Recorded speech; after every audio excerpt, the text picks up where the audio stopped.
Hi family, hi family, hi family, hi family. Uh, we're back again. Um, yeah, just one of those midnight talks and light conversations. A chill out session. For those who are just joining us, I know most of you were just in on the topic, on the just the previous stream that we just did now. And this is just One Africa Talks. You're more than welcome to join us and let us talk. Let us talk about um, anything that you think is of interest. You can bring it in. You can log in, and let's talk, family. Let's have a light moment, a light session. And I know some people. It's still afternoon, especially people who are in the States or in the Americas, in the Caribbean. So, welcome, family. You're more than welcome to join us. I'll just share the link. Join us, join us. And another thing is, as you're joining us, please subscribe, sign up for the membership, do super chats, subscribe, please, because there's a lot of people that join us and they do not subscribe. So subscribe and let's talk, family. Let's have a light conversation. Let's talk about anything of interest, anything that you think maybe the previous conversation with about Mali that we might have missed. If you've got any questions, join us, and let's talk. Let's have a anything that you think is relevant. We can talk about. If you want to talk about food, let's talk about food. If you want to talk about uh, um, anything, food, anything that's out there that is on your mind. So this is just the midnight talks, the late night talks, because it's already midnight in Africa for those who don't know, and so you're more than welcome to join us. Come and join us. Come be and be part of this. Join the conversation, and let's talk about anything. This is just an open lines where we talk about anything, nothing specific, but anything that is on your mind that might you think previous conversations we've not covered, and you want us to add on our programs. Any suggestions as well, like how we can move forward. And I know those who had just connected now, um, we just had a small chat about how we can improve the channel, content, all those things. So feel free to just drop those suggestions there on the comment section and click on the link below the StreamYard link and join me. I can't wait to be with you, and I don't want to be alone, guys. I don't want to be alone. So it'll be really nice to see you here. It'll be really nice to see you join me, and let's talk. This is not gonna be very heavy. It's not gonna be crazy. It's just gonna be crazy. If you want it to be crazy, it will be crazy. If you want it to be mellow, chilled out, we can go for that as well. So I see already have somebody in the comment section. Kagoma. How many of you think of Paul Kagame of Rwanda being Pan-Africanist? Hmm, interesting topic. Um, those who want to join, those who want to be part of this, welcome. And as you know, I'm not going alone. I've got my co-host, my good brother, and my partner in crime. But bro, you let us down. You didn't ask about the Robusta, man. Robusta. Hey, guys. You had the brain right there. He was right there. He was on to other things, He didn't even look at the questions. I put it out there for him, but he was not paying attention to it.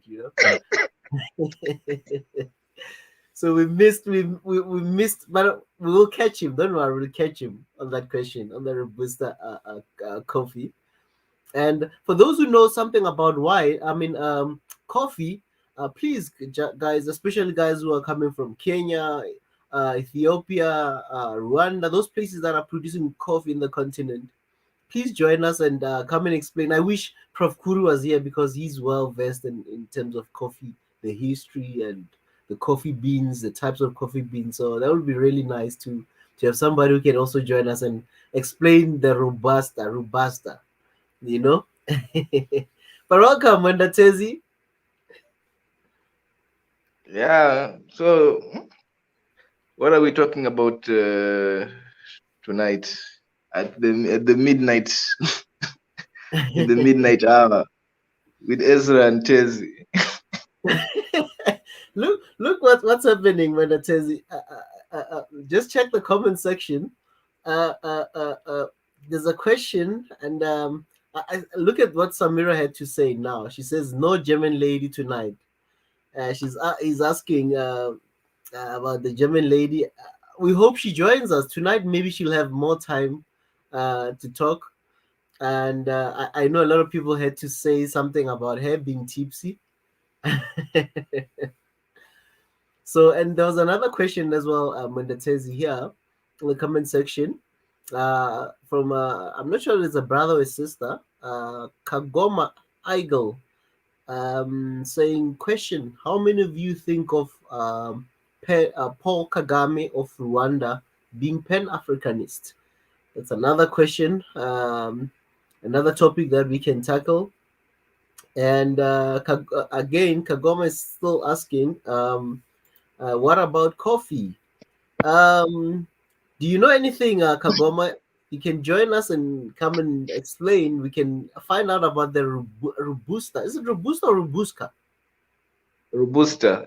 Robusta. Although I think Rwanda have their own also. They have their own type of coffee. I don't know what they call it. Maybe they can come here and explain to us the. I told you, my brother, coffee is like it's like the new wine. It's the new wine, bro. You need to get into this. You need to get into this coffee tasting business. You know, it is actually a thing. Guys come and they sample coffee. It's like, I don't know. No, in Mombasa, actually they do that with tea. They are like guys who are very critical with tea testers. They come here in Mombasa and they sample the Kenyan tea, Tanzanian tea, Rwandan tea. They come and they sample it and they give it a price tag. Wow, yeah. Interesting, man. I would love to do that, a tea tasting, because I drink coffee, I drink tea, and I drink wine. I hardly drink wine. I don't have really like the wine tasting stuff. They come once in a while, especially where I am in Joburg. It's different from if I was in Cape Town, for example. If I was in Cape Town, it was going to be just a quick drive to those wine farms and do that. But here, what you're telling me about coffee tasting and tea tasting, it's wow, I didn't know it's quite big then. But I would love to do that once I come to Mombasa. Definitely, I'll hit you up. That says you need to take me on a coffee tasting or tea tasting excursion. You know. Yeah, man. If you come to Mombasa, you fit right in with that shirt, man. It's hot here, right? Yeah, you know. Now I'll come like this, light in the beach. Yeah. It's even good to wear like this in the beach. Yeah, definitely, my friend.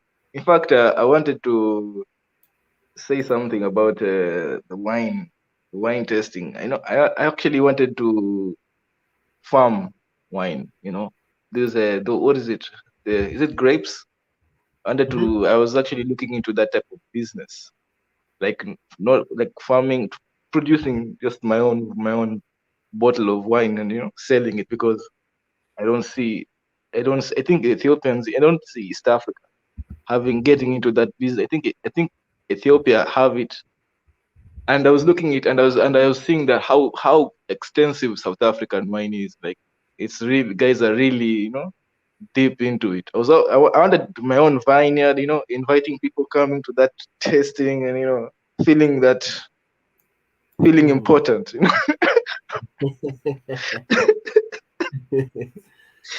Yeah.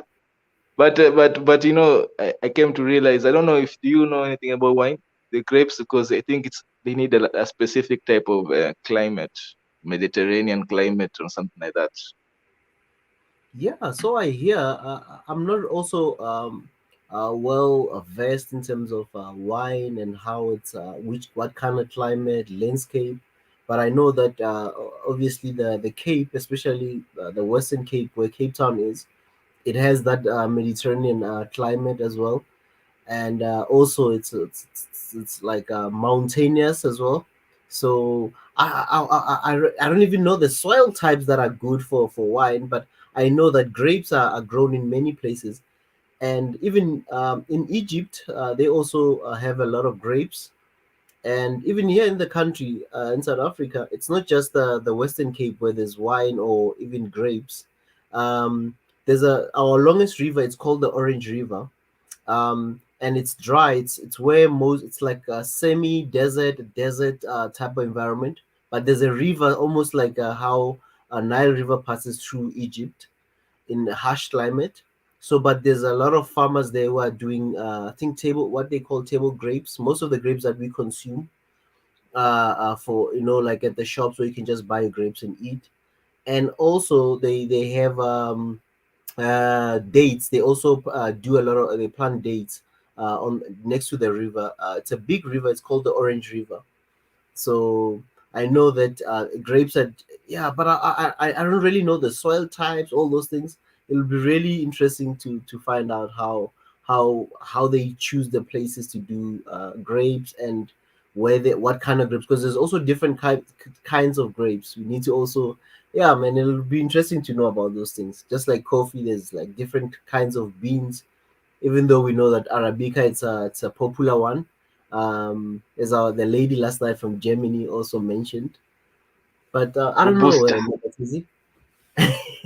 Yeah. I was actually asking this. I think Kagome is very. Oh, he's saying that he doesn't like coffee because he said somewhere down there he doesn't really like the coffee. But Mm, I was listening. I wanted to ask you a question about the what. I was actually wanted to contribute about the grapes. That mm, yeah, that I like them because there is something very fascinating. They don't like good climate. They like harsh. Like they need water and harsh climate. It's a very they need mm, to be stressed so that they are sweeter. So I found that mm, very fascinating. So let's talk. When we talk about coffee, let's talk about coffee, bro. This mm. robusta thing. I wish the brain, if the brain is listening, it should just come and explain to us. Even I'm Eh, hearing my sister here, Samira, she's talking about gourmet coffee. Some might have to Google these things because I've never heard of mm. it. Maybe she should come here and tell us about this coffee and how does it taste. Or what is the meaning of gourmet? I've heard of it so many times by the way. What does it mean? What do you think it means? Gourmet. You mean the word gourmet? You know what? I've heard the word as well, but I always thought like it's something when people are trying to be fancy with food, they'll be like, gourmet. It's like a. I'm telling you, that's what I always get the feeling when I heard that. It's not the first time I'm hearing the word, but I always thought like it's like good food, quality food. Like it's like one of those. Yeah, it's like one of those serious outings when you're having a gourmet. Is like you are going to have like 15, though. When they talk about like a 7-course meal, you go to restaurants where they'll tell you that there's a 7-course meal. There's a starter, like a starter, and a what they'll tell you different things and names for all the starters that you need to have before you even get to the main meal. And even the dessert is like faces and all that stuff. But if somebody who is there and knows about gourmet and coffee, the robusta coffee specifically, and or the difference between the robusta and the arabica, it'll be interesting to know about that. And even wine, for those who drink and consume wine, or who are farmers who are coffee farmers, or even wine farmers, or grape farmers, sorry. Yeah, actually, I've just googled it. It means the word connoisseur. When you have, I think Western society, they when you just need, there's this need to be, like when you're drinking water, and let me say my water is not like your water. My water Mm. is gourmet water. You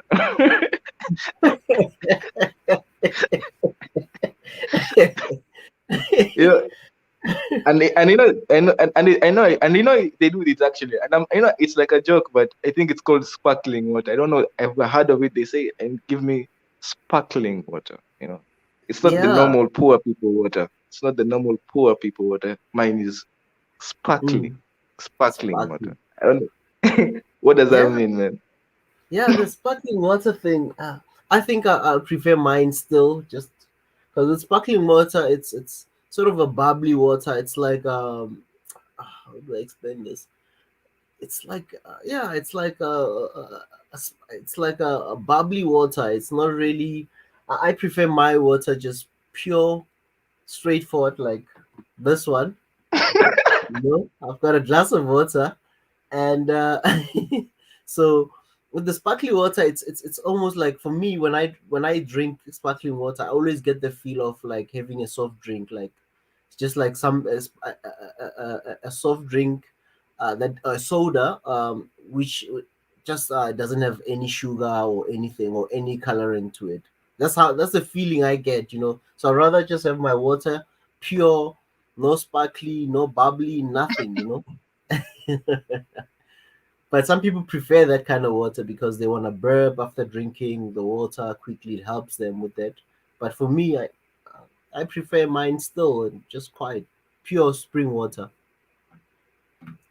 Mm. And, Maybe, and talking maybe about we, water, yeah. and talking about water, Mondatenzi, what do you think of bottled water in Africa? Do we really trust a lot of people who are selling bottling water? Because I think some people is just man, it's just tap water, just get a bottle, no Yeah. purification, nothing. Just they have a good source of maybe groundwater, and but it's something controversial. But yeah, I mean, water is something. Let me tell you something, my brother. I've Mm, been this you've struck a chord that has been very deep in my heart, because I don't like I've been looking at this thing of bottled water in Africa. It really annoys me because of the plastic issue. There's something called microplastics. Have you heard of it? mhm. Like, Yeah, I've heard and I'm about like, it. guys, like sometimes I feel like, you know, I'm always it's like a dilemma. You know how Africa is not industrialized, but sometimes there are Mhm, blessings to not being industrialized. That because industrialization comes with its own curses. It comes with its own problems, like mm, plastics, and So sometimes I feel like, well, our ancestors, they used to put water in the pot, and that water mm, was the coolest and the sweetest. If you've never ever drunk water from a pot, from the pot, from the mhm. African pot, have you ever Yeah, drank that yeah, type of water? yeah. Very It's cool, especially when it's you. cool and sweet. I don't know how, whether Yeah. they they should be selling that type of water. That water will sell. If they are selling water, that one will Mm, sell. Like, so sometimes I feel like these are the consequences. Like, like air quality, man. But then there's also the advantages of industrialization. So to me, it's a very huge dilemma, man. Like, industrializing, or you know or living in this type, in this is it poverty or unindustrialized, but you still have some fresh things, because right now, when you talk about industrialization, that means food has to be preserved, mm, you know like you have to use like fertilizers, instead of the natural, cow dung or stuff like that. You have to use fertilizers to give serious productivity. So you find that, I think everything in this life is just give and take.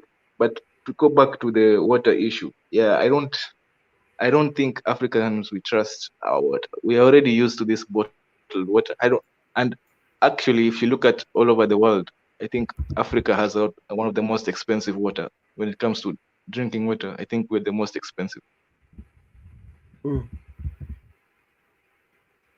Wow. With water as well. Come to think of it, how uh, it's a commodity that is obviously it's a necessity. Everything runs on water. Like agriculture needs a lot of water. We need to consume water. We need to cook, and is our water in Africa really our water bodies and our rivers, our dams? I wonder what conditions they are in the continent, and as you know that they say fresh water is. I mean, there's very few places where you've got really good fresh water in the world, basically. So how I wonder how clean is our rivers? What kind of water are we drinking? I know most people are trusting in bottled water because they think maybe it's been purified, it's been minerals been added to the water. But how are you sure, guys, that we are drinking like the real thing that is being advertised on the bottled water? I don't know, guys. I don't think guys know the origin of bottled water. Bottled water Hmm. is tap water. You know, I don't know why guys don't know this, but it's true. By the you should just Google it. By Hey man, let me tell you, some people will be out of business. You know that. We'll be getting calls and say, "Hey guys, please stop talking about our business. You know that's our business. Right." So I don't know, man. I would love to see the process. I know that I've seen places where they sell in South Africa, for example. There's places where you can go if you've got a container, and then when you get to those places, there'll be sort of some oxygen inside those tanks. There's a transparent tanks, and then there's a tap, literally, as you say, that's tap water. Because every water will use a tap anyway to reach wherever you are. yeah. So, But when you look at the source of that, no, they like to give they like to say some fancy like spring water, spring water. What is that? That's tap water, my brother. You drink, mm. my sister. That's spring water. It's tap water. You drink. It goes Some people will be angry, like, you mean I've been drinking like the normal water? yeah. Google it. Just Google it. It goes through the same government processing. Then they just take it and they put it in a bottle and they sell it to you, man. Mm, It's not. There is no water processing plant that they have that is special. Look at a lot of these companies. There's, mm, I've never. They don't have this. I don't know why people expect this, but just Google this stuff. That when the water is put, the water that comes through your tap is already goes through a lot of thorough processes before it comes to your tap. That's technically how it's already gone through all those processes of removing all the bad things because they already assume that you're going to consume it. mm. So I know unless but in Africa we don't trust our government. You know, we don't Yeah. trust them that yeah. you know. So I think maybe when you put tap water, when you put it in a bottle, you feel like this is a company, this is a private company, Mm, we feel like it's in their interest. The water does not kill me. So I feel like it gives you some sense of security, but but technically, I think they all go through the same processes, probably from the same plant. One is just taken through the tap, the other one is given to a bottle. mm, mm, mm. Uh, Before I welcome Abdul, I just want to answer Samira. Samira, what kind of wine do you have in South Africa? I know that there's red. I'm not well versed as well, Samira. So I know there's red, there's was it the white wine or something like that. But there is the two popular ones, red, sparkly, whatever. They have all kinds of wines being made, but I don't know the names. I don't know Pinotage. I know those funny names they use. I'm not well versed in terms of wines, but I know there's red, there's white, there's all kinds of wines being produced in the country. So, yeah. And Yeah, man. Abdul, Let me tell you something, my brother. The best wine yeah. should be coming from Africa. The best wine in the world should be coming from Africa. I told you that the best wine has to go some stress, has to has some stress. Where is the stress? Africa is full of the most stressed continent. If we yeah, our wine should be the sweet, should be the most, our grapes should be the most stressed. That wine should probably be the sweetest. I think although they did like all of this is, I think there's a comment here that has spoken the truth from Samira. She's talking about the power of advertisements, even in wine, man. Let me tell you something. These people, they did that high quality, expensive wine, and they put cheap wine together, and they gave guys to drink. Nobody could tell the difference. Yes. Nobody could tell the difference. Yes. So Yes. I told you, a lot of this stuff is just marketing. Yes, right. And you mentioned something important yesterday also about just advertisement and just speculation also. Africans now, I think we need to be just dominant over every platform, whether it's social media, whether it's on even at the UN to the highest level. We just have to make sure we forge our own narrative. Even if it's not good, we make it good. This is what the West does, and that's what he was alluding to yesterday. They make up their own stuff. They make sure you buy into it. Like he was mentioning the chocolate yesterday, and I was listening and laughing. He said it smells like tastes and smells like vomit, but people would consume it, and they'll be willing to pay money and consume it just because you have this idea that they've put it into your brain subconsciously that this is the best and you want to be part of the best. I mean, I know Africans who would, maybe in South Africa is a different story, but in West Africa, for instance, we do not have apple tree, because of the weather. It's a Sahel region, and also when you go south, it's the tropics. So there's no apple tree, but people tend to value that fruit that is, coming from in, colder area in the West, just because of the idea of is the fact that it's coming from the UK or somewhere in the Americas. So I think we have to also use this same way of doing things and make sure we promote our own and make it and be the exemplary of that and not even focus on anything else but ours. Once you start to love yourself, naturally people would love you. And the Jamaicans they're pretty good at that when it comes to their music. They believe in reggae so much, and it's a very small island, but yet everyone seems to know about reggae music. Is even spreading. And what's the name of the South African singer that was unfortunately killed? The Lucky reggae Dube. artist, Lucky Dube. Lucky Dube. Yeah, Yeah. these were all inspired people. From by Jamaica. Yeah, and today, 1 second, I've been distracted. All right, thank you. Today, you see what happens because the people believe in it. So I think that's part of it. When you believe in yourself, people would eventually have to submit. We just have to be confident. It's a like I was saying yesterday. It's a very excited time to be an African because the playing field seems to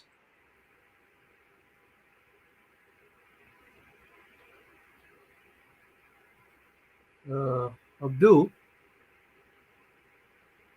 I think we lost Abdul there. Uh, Hopefully, No, we lost him. connect with us.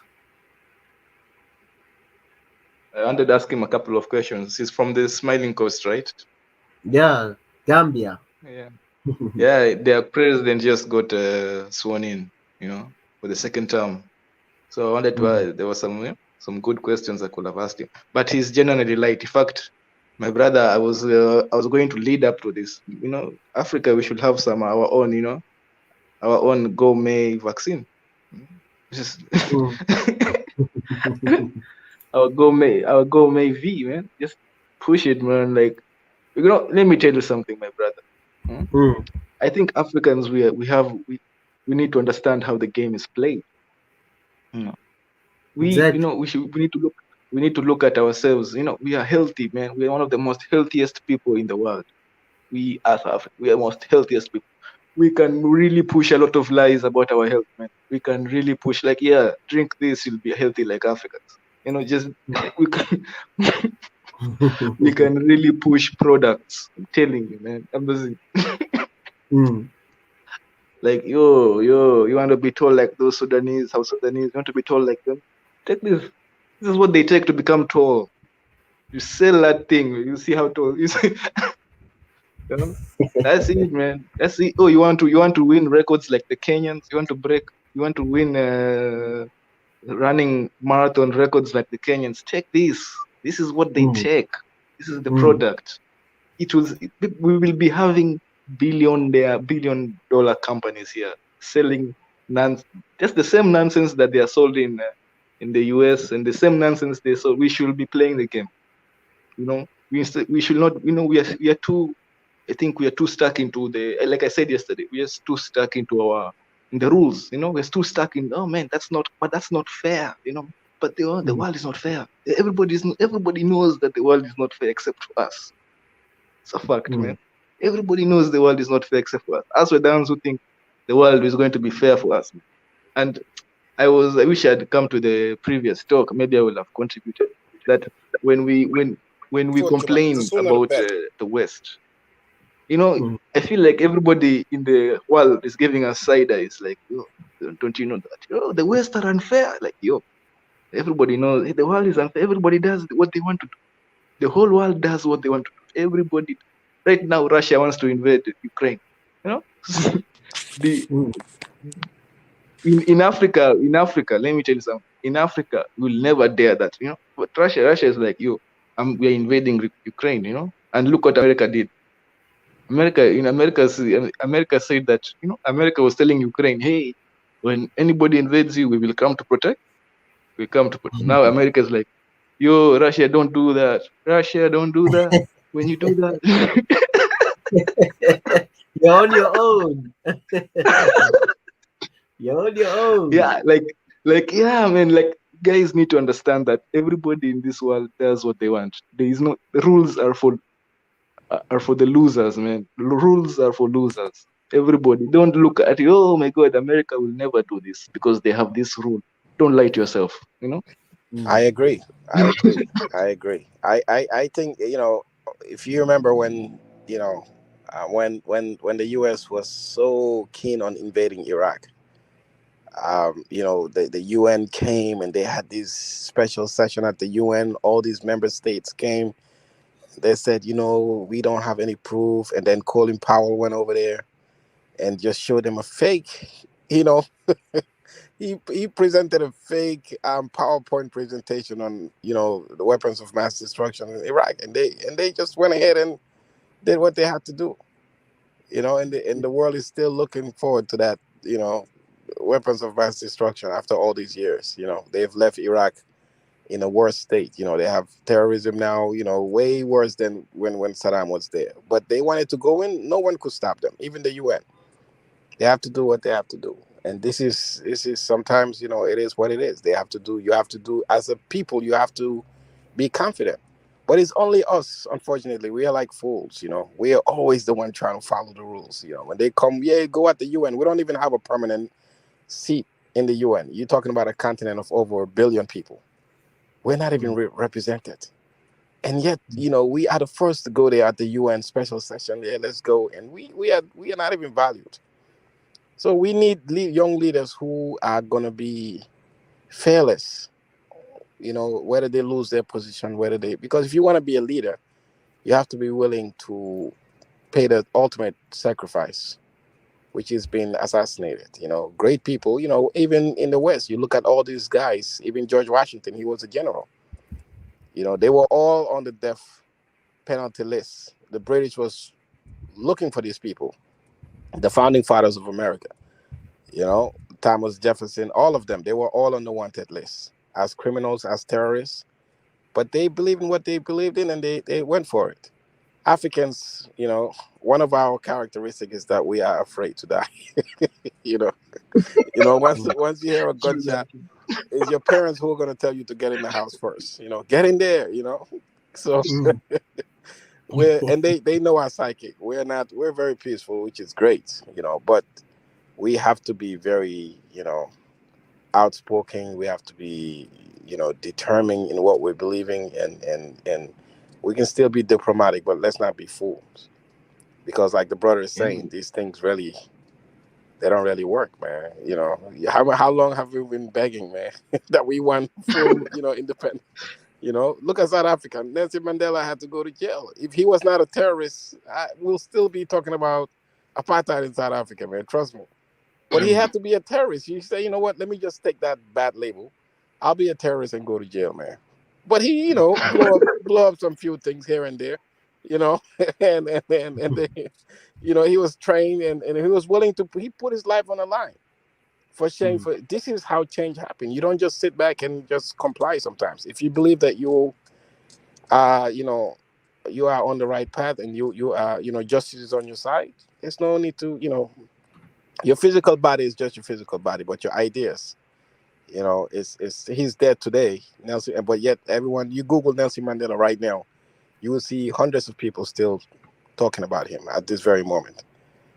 So he actually outlived his life, his physical life, and this is what great men do. They don't. It's not about just your physical life. It's about your legacy, because the legacy would be, would be longer than your physical life, and this is the kind of leadership we need on the continent. People who are very brave, people who believe in their people, and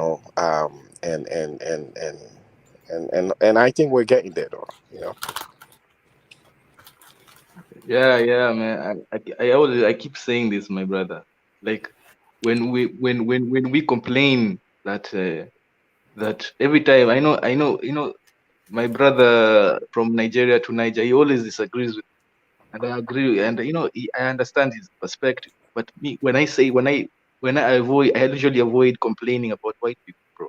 Well, Americans, the West, I always avoid complaining, because oh my God, those guys broke the rules. Like it's like, I know how the world works, and we all as Africans, we should stop this thing that we are following the rules, we are following international laws. Like Pakistan has nuclear weapons, bro. Pakistan. Bangladesh, I think even Bangladesh, I don't know, maybe that's, I may need to check that fact, but I'm sure Pakistan is not a rich country, but they have nuclear weapons. This thing, but soon as an African country, soon as South Africa, which is way richer than Pakistan, way more stable, way better to live in than Pakistan, but South Africa doesn't have nuclear weapons. As soon as they start, they become, we need leaders that just don't care. Like, yes. And I think I think that was one mistake that they made. The leader should have never agreed to, getting rid of the nuclear. You already have it. Just keep it. Just keep, like, exactly, like what I told you.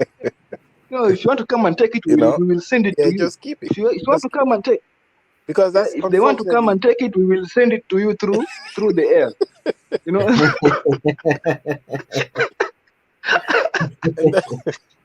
And that's how, unfortunately, this is how respect is attained in the world we live in today. People don't care about how wealthy your country is, but they care about, if look at North Korea. These people don't even have food to eat. But who's gonna dare go there and say you're gonna take the leader out? These people have crazy weapons, man. All the investments is on weapons. So this is the language, unfortunately, most of the world understand. When they say something, you just move your weapons in one direction, the whole world stops and say, "Oh my God, North Korea just tested one of the missile, and the range went as far as the Pacific Ocean." And they do the measurement and say, "Oh wow, they can actually hit us." So that's the psychology they play. They'll say, "You know what? We're gonna send a missile long enough to let these countries know that we can reach them also." Once you do that, now we have to sit on the table and we treat you as a partner to negotiate, because we don't want these things coming our way. But for the Africans, you just these people, they I know they go behind it. They just laugh at us, man. They say, "Look at these clowns." You know. Mhm. like my brother, these West African countries, they're I respect their way of trying to push out the French, but I don't believe the French will leave by just because you protested. I don't believe that. I do not believe the French will leave your country because you protested. I'm Yeah. sorry. I'm just speaking the truth. That is my belief. That yeah, they're not going to leave your country because you post. Oh, we protested. You know, and now we have like stuff like moral. Oh, we moral authority, moral superiority. These guys do not have. Look at their history, man. Look, you know, with this they justified slavery. You know, you know. So these guys, if they can justify slavery, are you talking about, oh, we have the moral authority? They will have a justification to do anything for you because that is what they do. They do anything they want. We as Africans, we need to start doing anything we want instead of, oh my God, this rule, we need to follow that. We don't want to be troublemakers, you know? That's the thing. Oh, we will protest. Let's just protest, you know? Yes. Like, I like like we don't, I'm the, And if I, and you the know what's president, like maybe, when I gave up on Africans is when in 1940 44 45 Hitler invaded France. Hitler invaded Poland first, and then he kept moving westward and took over the whole, mainland except for the UK. But he took over France. He took over all these, smaller nations, Belgium, and all these countries. And the Africans, especially French, they call them Francophone countries. These people were still under the French colony, and you know, French was, under occupation by the German. So me, I'm always thinking like, what the hell were these people doing, just waiting for them to come back? Someone is already, defeated, and you waited for them to come back until the 1960s, took over your country again, and then, you have to fight again for your independence when you could have just, try to take over your country while these people were already defeated because they were killing each other in Europe.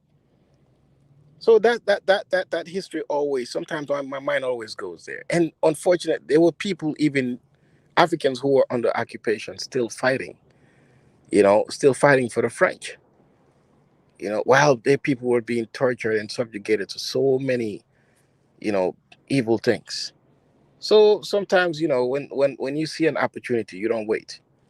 If it's today, with the mindset a lot of young Africans have, I don't think that'll be an issue. You're under occupation and the people are still there waiting for you to come back. So that history always, like, I'm always confused as to why these people even waited until the 60s, when in the 40s, French was literally thanks to the Americans and the British that came and reinvaded France and took over. But these France was already a history as far as I'm concerned. But yet they still had territory, in Africa and elsewhere. You know? yeah, yeah, I come to, I have to address the comment here that about ECOWAS. Somebody said that ECOWAS is trying to bring Mali down. That's also some, that's not, I don't know, man. I don't know what's up with ECOWAS, bro. But let's talk about, let me give space for His Excellency here to give his 2 cents on what we're talking about. I know we've been all over the place. Hmm. I know, we're everywhere. Just on this comment from Nana Dreams, I know Nana Dreams is from Ghana. Says what Mali is taking their freedom by force, but instead of us supporting them, the so-called ECOWAS is trying to bring them down. I think before I answer this one, I'll love Abdul Banjul for you to maybe answer this as someone who's coming from the ECOWAS region. What's your take in terms of the ECOWAS as a bloc sanctioning Mali? Yes, ECOWAS, they've done a lot of great things. As we speak today, our passports are the same, and they, just last year, we were talking about the currency. They have a lot of things that would favor the idea of Pan-Africanism. They're trying. The ideas are great. The idea of having an economic bloc in West Africa is excellent. I believe this would, you know, integrate our, economy, and we can only gain from it. But what we need to be careful about, and we've seen it played out in these, especially Mali today, is using the West using these institutions, whether it's the AU, the African Union, or whether it's ECOWAS, whether it's the Southern Bloc. But in West Africa, they seems to be using these institutions as tools, and they're always behind the scenes. So when we argue and say it's ECOWAS, it's not ECOWAS. We all know, you know, that it's not ECOWAS. ECOWAS is just a bulldog with no teeth. At the end of the day, they can't really do much, because at the end of the day, we have to ask ourselves. Even member state in ECOWAS, they always default on paying what they have to pay. It's always outsiders who pay. These people are why we have to ask, why are these people investing in ECOWAS? Why are they right now? They're in Gambia. They're in Gambia right now. We have ECOWAS troops in the country. Who's paying for these troops to be there? It's the French. This is a known thing. We all know. So you look at the African Union also. Um, I believe 60% of our budget from the AU comes from donor nations, which is Europe. So if these people are paying and supporting us financially, what do we expect? So they're using ECOWAS to say, you know what, you guys are democratic, you guys, should not be standing for coup d'etat. This is a signal that we're sending, that we hope that you guys would execute these ideas of sanctioning Mali. This is the signal that the French sent to them, and they bought into it. So at the end of the day, the pressure is coming from outside. It's not ECOWAS. So we're using ECOWAS as if they are really running the show, but in reality, it's a deception, and this is what they want. They want to stay away from it because they know Africa would further unite if they start realizing, oh, this is the Europeans that are doing this to these people. Because one interesting thing about the countries that are sanctioning Mali is you look at the borders that are closed right now, is the Senegalese border and the Ivorian border. These two countries are very key in terms of trade. I know people personally who have their containers right now in Senegal. Most of the containers Mali is a landlocked country. Most of the shipment that goes into Mali, because of the reliable roads and access, it comes from the port of Dakar from Senegal, and it goes straight into Mali. That road is closed. The only road that's available right now for them to navigate their way around and try to see if they can get things in is in Guinea. But Guinea, the roads are really bad.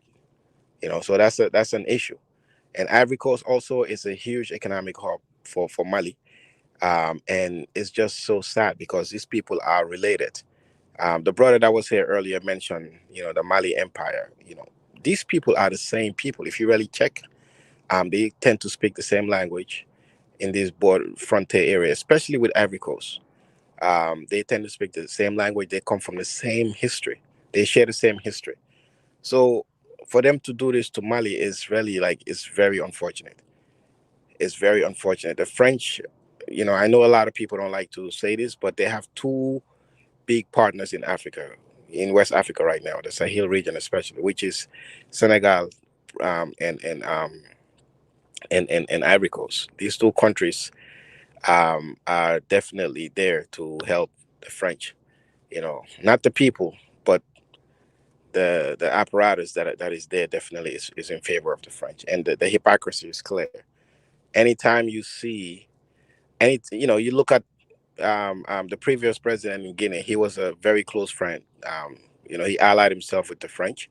He did 3 terms. No one said nothing about it.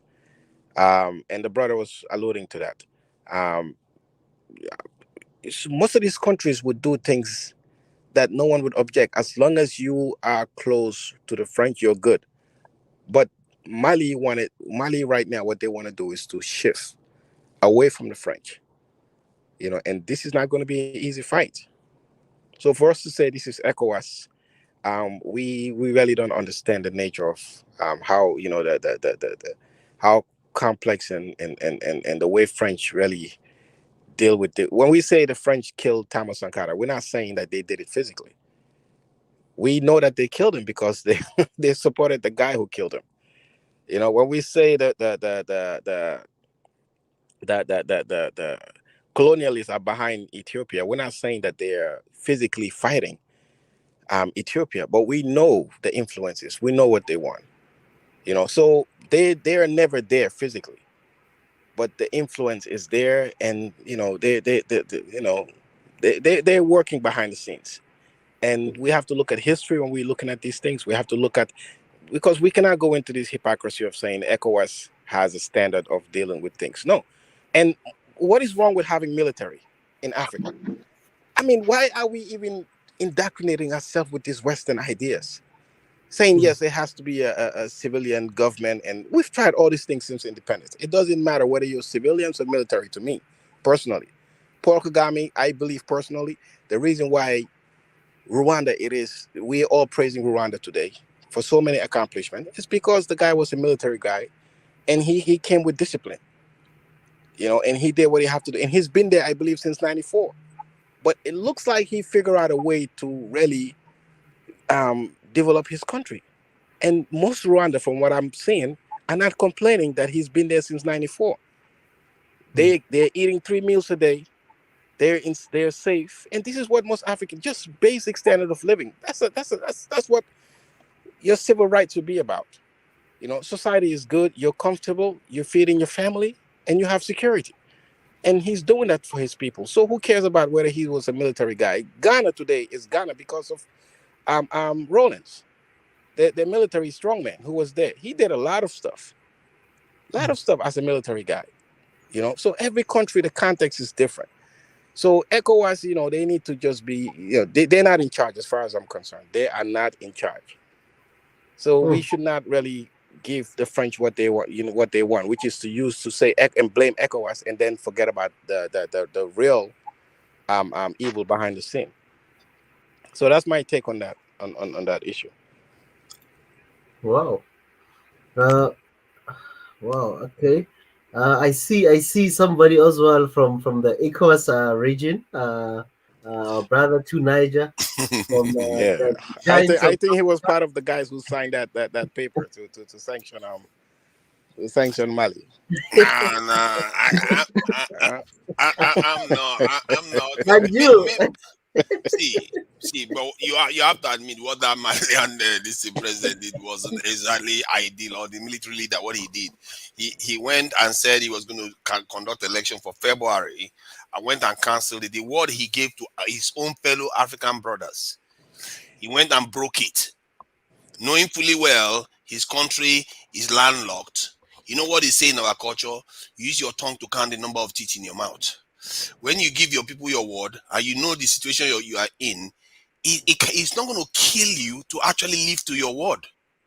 I don't Brother, understand. He could have even wanna converted to a civilian regime too. I don't want to cut you off, but let's have a conversation, because what Okay. you're saying is very important. Okay, yes, it's true. I can even reference so many other stuff in Mali that can that you can add to your argument. The last coup d'etat, the guy was literally supposed to be out 3 months, and they coup d'etat him. He was supposed to even be out 3 months, and the coup d'etat. So I know so many stuff that's been going on in Mali. But what I'm saying is, the Malian people are dying. They saw a young guy came in who's only 38 years old. He was born in 1983. He came in and they saw what these guys were doing. And these guys were not sold or bought by the French. And the people, because a society is all about a contract between the people and the government. The people, majority of them, no one can argue this. Majority of the people prefer to have this guy. He even refer himself as a transitional leader. They have a change of mind. The people of Mali say, you know what, the way we see you go about these things and things are working the way you want it, we would prefer you stay and so we can have a good transition before you leave. This is what the Malian people want. Who are we from outside to say, you know what, you give us your word? Because ECOWAS, if we go, we can check every single country. They all betray each other. They are not sincere. They don't know how to execute stuff.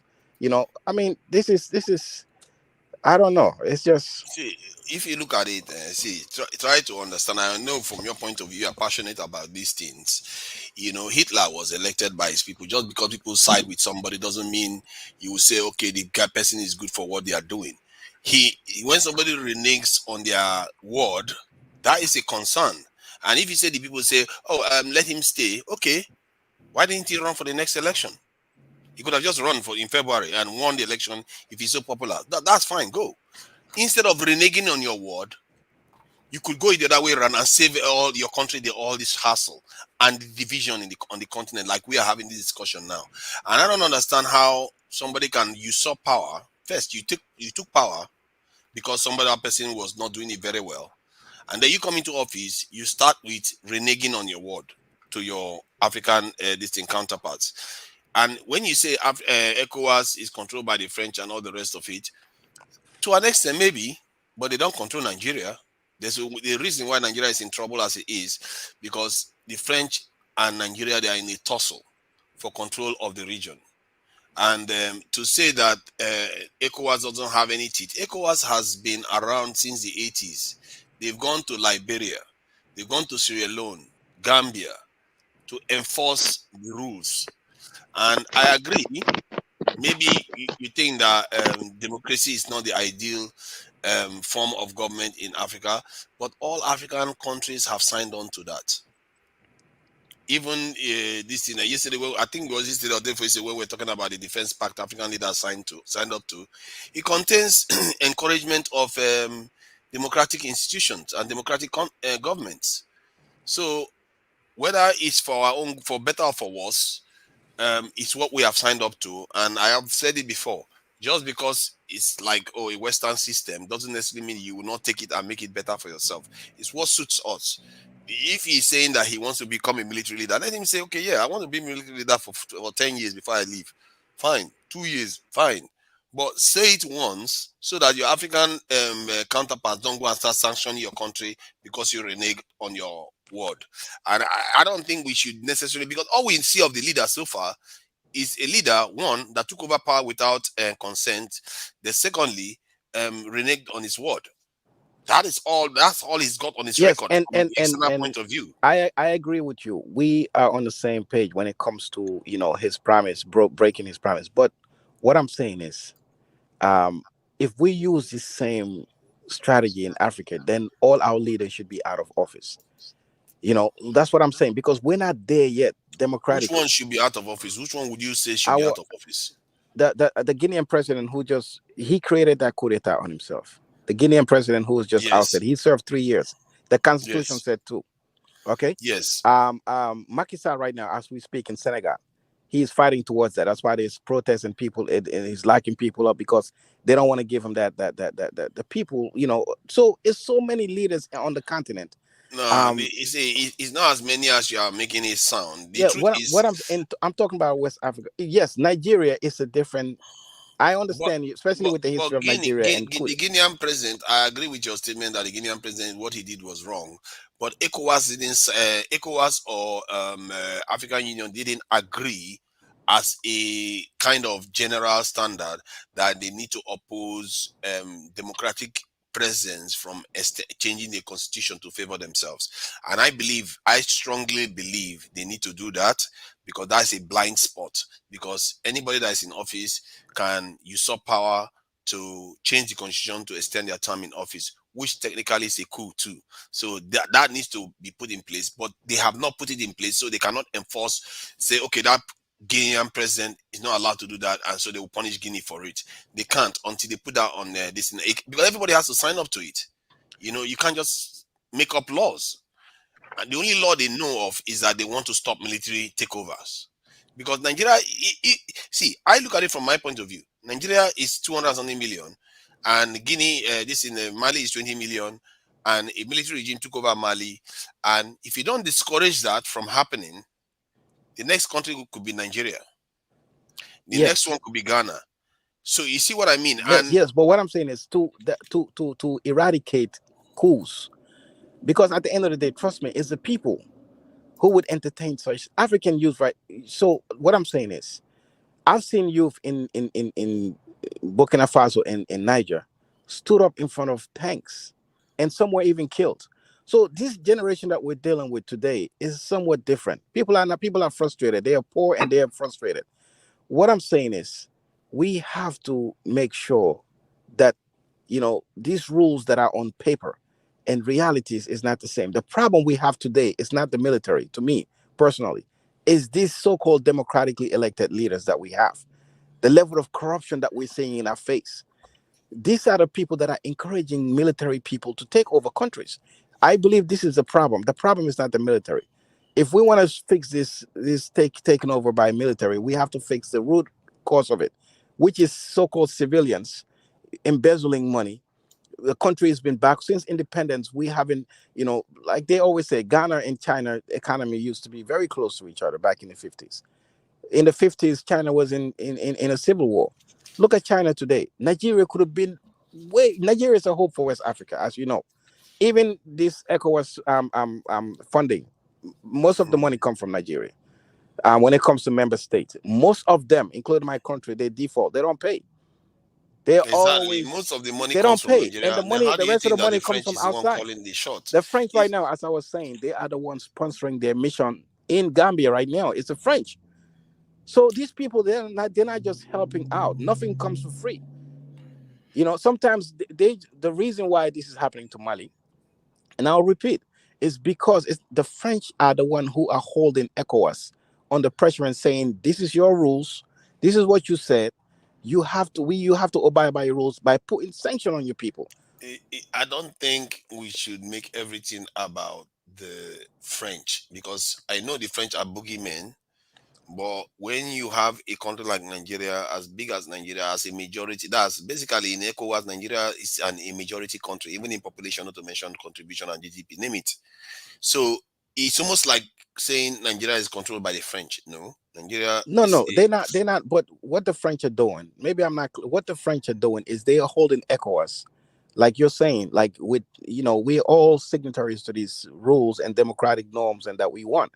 They are putting pressure on them and say, you know what, you have to live in accordance with what you guys have on paper. if they And this, put pressure on ECOWAS, they will be in big trouble. They are going to make ECOWAS countries go the other direction. but they're not. These are things that they're not going to make it obvious.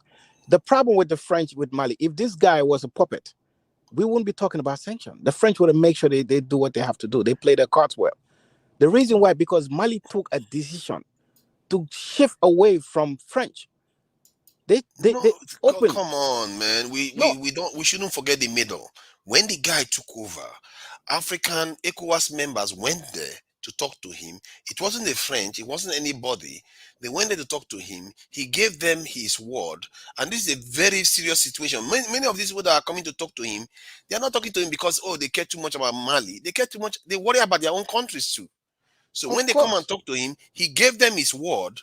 Then he goes Yes. back and reneges on In it. the beginning, no, he gave them his words because that's what he believed in the beginning. But you have to understand the nature of Mali with dealing with terrorism Not by 2 months, not by 6 months, not by 1 year, 5 years. yes, And you think this is a joke? yes. But for the Malian people, it's not a joke. That's what they want. To me, that's my issue. We saw the guy say, you know what, let the people People come out. change their mind all the time. Look at the But Egyptian president Morsi that died in prison. He was elected a year before he was dethroned and put in jail. He was elected in the popular Arab Spring. After he if was he, elected, 1 year they were protesting against him on the street, and they removed him from office and he no, died in jail. the people that were protesting, trust me, they were not majority in Egypt.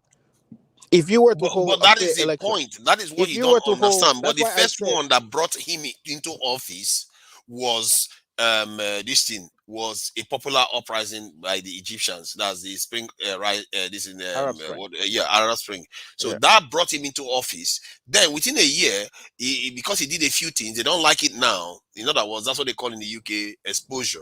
Because he's become exposed to the people, they don't like some things he's doing. So there's always a section of the country that is not going to be happy what you do. Then they go out on the street and protest. The military takes over. Guess what?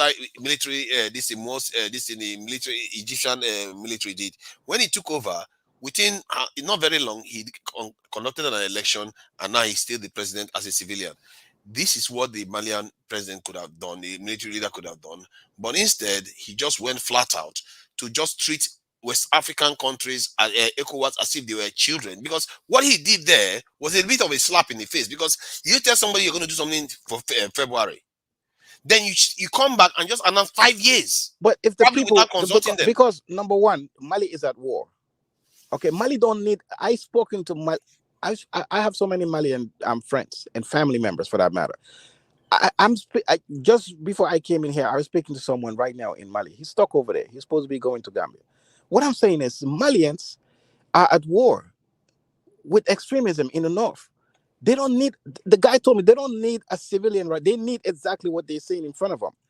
A military leader to help them transition. You can run the country from behind the scenes and nobody will know. No, the no, but this military is in America are not in front. You don't have to be commanding it takes everything. time, brother. It takes time for them to really get to this. Let's not push ourselves towards or compare ourselves at this level and have this high expectation of how our society is much more complex. You know, in Africa, people are dying as we speak. See, you know, two people are dying in a country of 20 million. Do you know how many could die in the rest of West Africa that is almost 500 million? Do you know how many could die if you set a precedence that it's okay for military regime to just come into power and take whatever they like and change their mind whatever they like? I've been in Nigeria where a military regime took over for almost 10 years. He organized 3 elections and he cancelled all of them. Who that? Babangida? Babangida, yes. The last one he cancelled led to a total political paralysis in the country that we took years to recover from. That's what I'm saying. You have to be careful about military leaders that change their mind like that. Yeah, military leadership. What I'm saying, I'm not for coup, by the way. But what I'm saying is, I cannot decide whether I want a corrupt so-called civilian we already know. You're from Nigeria. We all from Africa. We know how corrupt these people are. The level of corruption that we've seen in our face. Look at Nigeria with the oil that is producing. That country should be sponsoring people like they do in UAE. I mean, I used to have friends coming and I used to be so jealous of them because these people are coming. You know, even the residents that they're living on campus, you see, you cannot believe it. The government is taking care of its people. You know, because they have natural resources that we have more than them in Africa. So you want us to be complacent and just be comfortable with these people in the name of democracy. And, you know, if a military guy comes and look, Paul Kagame Rwanda, it is what it is today, like I was saying previously, because a military guy came and did what he had to do, and he's still in there. So the thing about military is that it's all good when you have a good one, but when one of them comes and decides to do whatever they like, you can't control them, and the only way they are out of office is through anarchy. And this is the problem. When you have a state, you have to have a coordinated transfer of power, because you can't just have one person rule for the country for such a long time, then suddenly one other person just comes, knocks them off, and another one goes in, and who knows how long the next one is going to last. Do you think we need a strong man? Do you think we need a strong man in Africa to develop our country? See, let me tell you something. What I think Africa needs most is stability. How do you get stability? By enforcing rules. How do you enforce rules? Like the sanctions that you just gave just now is one of them. This is not enforcing rules. You have people like me who's not even Malian. The Malians came out in their millions. But it's the rule that they have. What I'm saying is, this is not going to work. It's actually backfired. This is not going to work. It's not backfired. They see, because the rule is still in place. They're not removing it. See, you have to understand why they are doing these things. It's for the greater good. Because tomorrow, another military young man that is in the barracks that wants to go and take over will think twice. That there is no room for him to exist. And anybody that wants to see, there are so many groups in Africa that wants to break up one country or the other. They feel like, oh, this tribe is doing this. If whether it's justified or not, it doesn't even matter. There are so many military barracks out there where there are young bloods that are just craving for power without knowing what they want to do with the power, but they just want power anyway. There are so many of them out there. You have to have rules to deter them, because if you don't have it, the future of Africa is bleak, because among 50-something countries, they will just keep popping up everywhere. And you have instability. I agree with you. What I'm saying is, these rules are not going to work as long as we have indisciplined leaders who are evil in their corruption. They embezzle in broad daylight. Military embezzles money. Do you know what Babangida stole? Abacha. They all embezzle money. We all know that. But what I'm saying is, I believe, I'm just looking at example. contemporary example today. The two countries that comes to mind to me in Africa right now that I've seen great accomplishment is Rwanda and Ghana. You know, and these people, they have two things in common. Rwanda is a military guy. Ghana was a military guy who got them to this level. Sometimes you need a strong man because Africans, unfortunately, sometimes we are not disciplined at that level because we dealing with tribal issues and religious issues. Sometimes you need a guy who don't really, who put fear in people a little bit, But not South to kill Africa them, didn't get but themselves to this discipline. level. Kenya China, didn't get themselves, didn't use a China military guy is to get to this no. point. What I'm saying is, Neither does Mugabe. yes, but what I'm saying is, those countries maybe the contexts are different. But I'm talking about from what we know in our neck of the woods. Somebody's some if you discipline, even China. You know, Mao came, as a military, leader. You can say he's a dictator, but they make sure they do what they did, what they have to do to get to this level. What these so-called sanctions on Mali, these are not going to work to me personally, because I see how Malians are responding to that. In fact, it's the guy he's the junta right now. He's even You have to understand the sanctions are not the point. There's in terms of Mali, they are not looking at Mali. I keep saying this. You keep they are see most of those people issuing the sanctions are with the Malian people too. It's not because they hate the Malian people. They are thinking of the other 400 million people behind them. Try to picture that number of people in West Africa that could cause problems. That potential problem if you don't stem it. It's like a criminal, that goes about robbing people all over the place, and everybody's aware that this criminal has just robbed everybody.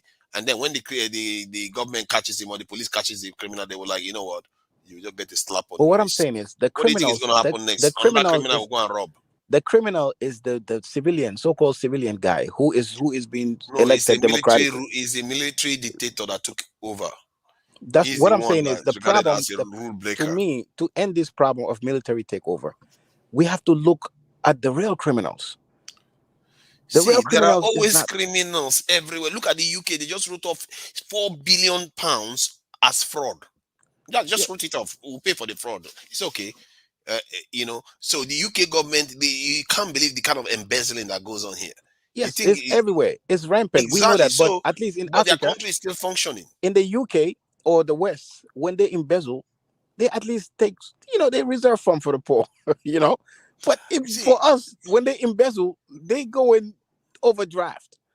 They're taking everything I get with no exactly mercy. what you mean. I get what you are So the saying. criminals that we're looking for to stop this issue is not going to be to stop military takeover. The root cause of this of military takeover is the corruption. What gives the I military can tell guys you that the the Nigerian government, confidence? the Buhari government is not corrupt. Buhari himself is not corrupt, and he goes all out. He tries his best anyway, given the Nigerian context, to reduce corruption as much as he can. And the thing too about corruption is that the fact that people are corrupt is not where the real damage is done. Is when they take the money and run away from your country and put it somewhere else. That because when they spend the money in the country, the money goes back to the people. But the problem is they take this money, put it in Western banks, and you will not see it again. It vanishes there. That is where the real damage is done. See, I understand your concern about corruption, but like I said, Africans are ingenious. They are some of the most, in short, they are without a doubt the most dynamic people on the planet. They have the capacity to grow and do great things. They just need space to heal and build. That's why I think stability is the thing Africans need most. They need first no military coups and no civil wars. That needs to stop. If we stop those things, you'll be surprised that the money that is outside Africa right now, we're not talking about Western people. The money that is in the hands of Africans that are overseas, if it start returning, the knowledge that is overseas, if they start returning back to the continent, you will not recognize the continent in 10 years. The problem is that we make the land, the continent, inhospitable for them to remain, and we make it the continent inhospitable for people to even aspire to remain in after they finish secondary school or university. Because the moment they finish, can you imagine the continent trains people through university and their first ambition is to leave? What a waste of resources. We need to reverse the trend. To reverse the trend, you have to create stability that makes the continent attractive for people to come back to. See, all the things we hate in Africa is everywhere. We hate corruption. We but there's corruption everywhere. Why do you think the others are still okay? It's because they are stable. We just need stability, and we have to start enforcing rules. When people see rules being enforced, they will think twice. You know, and the new one that they should Yes, do is to make sure no. Yeah, go ahead, go ahead. no, me and you we are on the same page. Everything you say, I agree with. Yeah. So You know, so much money is wasted overseas. dilemma right now is where are we going to get this stability? Where But are you we going to see, get this stability from? do How are you we know going to that get the it? African Union has a defense pact? Did you know that the African Union has a defense pact? Most people don't know that too. I just Okay. found that out yesterday, and I shared the links. So the African Union, they had it. This is why you see African countries don't attack each other. This is why you see African countries don't criticize each other's leaders, because that was part of the agreement that they all had. And the last country that signed, I don't know whether it's the last country, but the last signed this was indicated to be 2017. So it means many countries have signed on to it, and that will mean a level of stability that will start. They want to start enforcing on the continent. There is an initiative that they call silencing the guns. This is in a way of silencing the guns within countries. They are trying to maintain that, so that no conflict, any conflict that arises within countries, they find a way to solve it very quickly or stamp it out. That's what they are trying to do. And I believe when they do that, if they have it, I don't know why they don't promote themselves. I don't know why African Union don't promote all these things openly. Because if you do that openly, you are basically inviting the diaspora to return home. Because if you tell them that, you know what, we are almost 80 to 90% confident that there's not going to be a military coup in the next 10 years, you will see people Do start you returning do back you to their do you know how countries. many coup d'etat we had just from since last year? Last year of Quite a few, about January. 3 or 4 at least Yes, on the continent. on the continent. Okay. So what I'm saying is the issue, all these formal laws that we're talking about today, in reality, what's going to happen is countries might start just leaving. We might even lose. Mali, for instance, if Mali gets out of this defiantly, they might say, you know what, we want out. We don't want to be To part where? of the One out to where? out of the. They can say that if they want to. A country that is landlocked, where are you wanting out Yeah, to? but they have access. They have access to Mauritania. They have access to the north, to North Africa. They have border But with Algeria. yeah, You they know. will have to be begging everybody to go everywhere No, else. what I'm saying is, it becomes a domino effect. If Mali does that, Guinea can come because that's a military. They just had a coup d'etat also. Guinea can say they want out, so we can actually go back to ground zero, which is not a good thing. If where are they going to go? If you go to the north, there are rules there too. I don't get it. Everywhere there are No, rules. what I'm saying is we have to fix our issue from within, and we cannot be hypocritical because what's going to happen is all these rules are not going to they're not going to be taken seriously by people because these same nations that are imposing these rules are going to violate it themselves in the future. Because we have Okay, the root cause is so deep and it's so obvious and we're not touching it. okay. You are talking about the corruption and the suffering. Our That's the root cause mindset, of the corruption, the destabilizing the suffering, country. and we're not in charge of our own destiny. Because if this, I'm telling you, if this guy goes right now to the French and say, you know what, I want to deal with you guys. I don't want nothing to do with the Russians. I just want you, like the status quo, to continue from independence. Just you will see things going slowly, See, slowly but surely. So this is the reality that people are maybe that's seeing. what you are doing. Maybe they will find a way to try to cover them up. It Yeah, doesn't unless you become a necessarily slave. Yeah, mean. you become a See, slave, you're come good. You on. don't. ECOWAS would See, not do anything. see. Don't make Yeah. everything about. It's like, okay, let me put it this way. Just because you have a child and the child no, God forbid, not the child, or somebody goes out and does something wrong, like commits a serious crime, but because the person is black, you say, oh, the white people are trying to suppress him, so they are trying to make the person accountable and all the rest of it. But sometimes the rules have been broken. Even if it's a white guy that is arresting him, it doesn't necessarily mean it's the wrong thing to do. That's what I'm trying to say. That just because the French may want this to happen doesn't necessarily also mean it's not the right thing to do. Otherwise, it means just because the French are for something, Africans will be against it, and that could literally mean anything, and it could be very, very bad for us. So you have to see that they are trying to enforce rules so that people will find it hard to break. If you look at the Guinean one, they didn't enforce it. But to be fair, the Guinean one made it very clear that they are going to stay a certain time in office. They made it fixed, and they said they are not even going to be part of that election. They are not going to take part in the election. They will just hand over this power. That's what they said. But the thing is, they already that coming in and just giving promises and saying, Yeah. yes, this is what I'm gonna. It's not the issue because the coup d'etat has already happened. So Yeah, someone else can come and take over a country and say, you know what, just give me another year. Someone else comes. So you're not gonna end the coup d'etat. I think you're underestimating ECOWAS. I think you're underestimating ECOWAS to an extent. You have not. I don't think you are. Were you aware of how ECOWAS removed the military regime in Sierra Leone?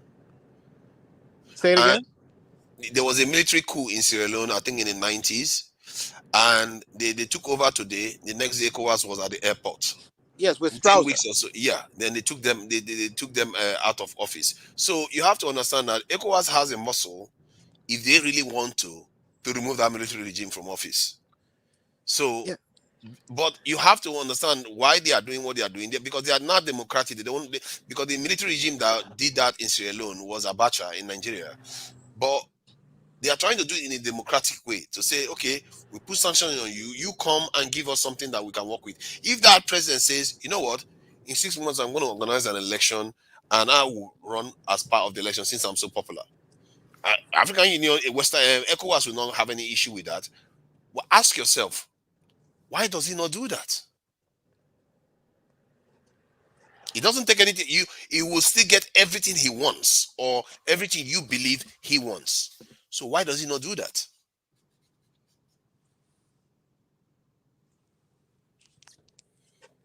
Do you have any answer for that? No, sorry. Hello. Hello, can you hear me? Yeah, I can hear you now. Sorry, my phone was. Okay, I was asking that the Malian, this military leader right now, he could have just gone back to the ECOWAS and say, you know what, that 5 years thing that I said, maybe it was a little bit offhand. I was being cheeky, I had to try, but I can have an election in 6 months' time, and I will take part in that election, and you know what, that will be it. And ECOWAS will look at him and be like, you know what, since it's 6 months' time, 2 months, 6 months, not that much difference. It's okay. You can go ahead and do your thing.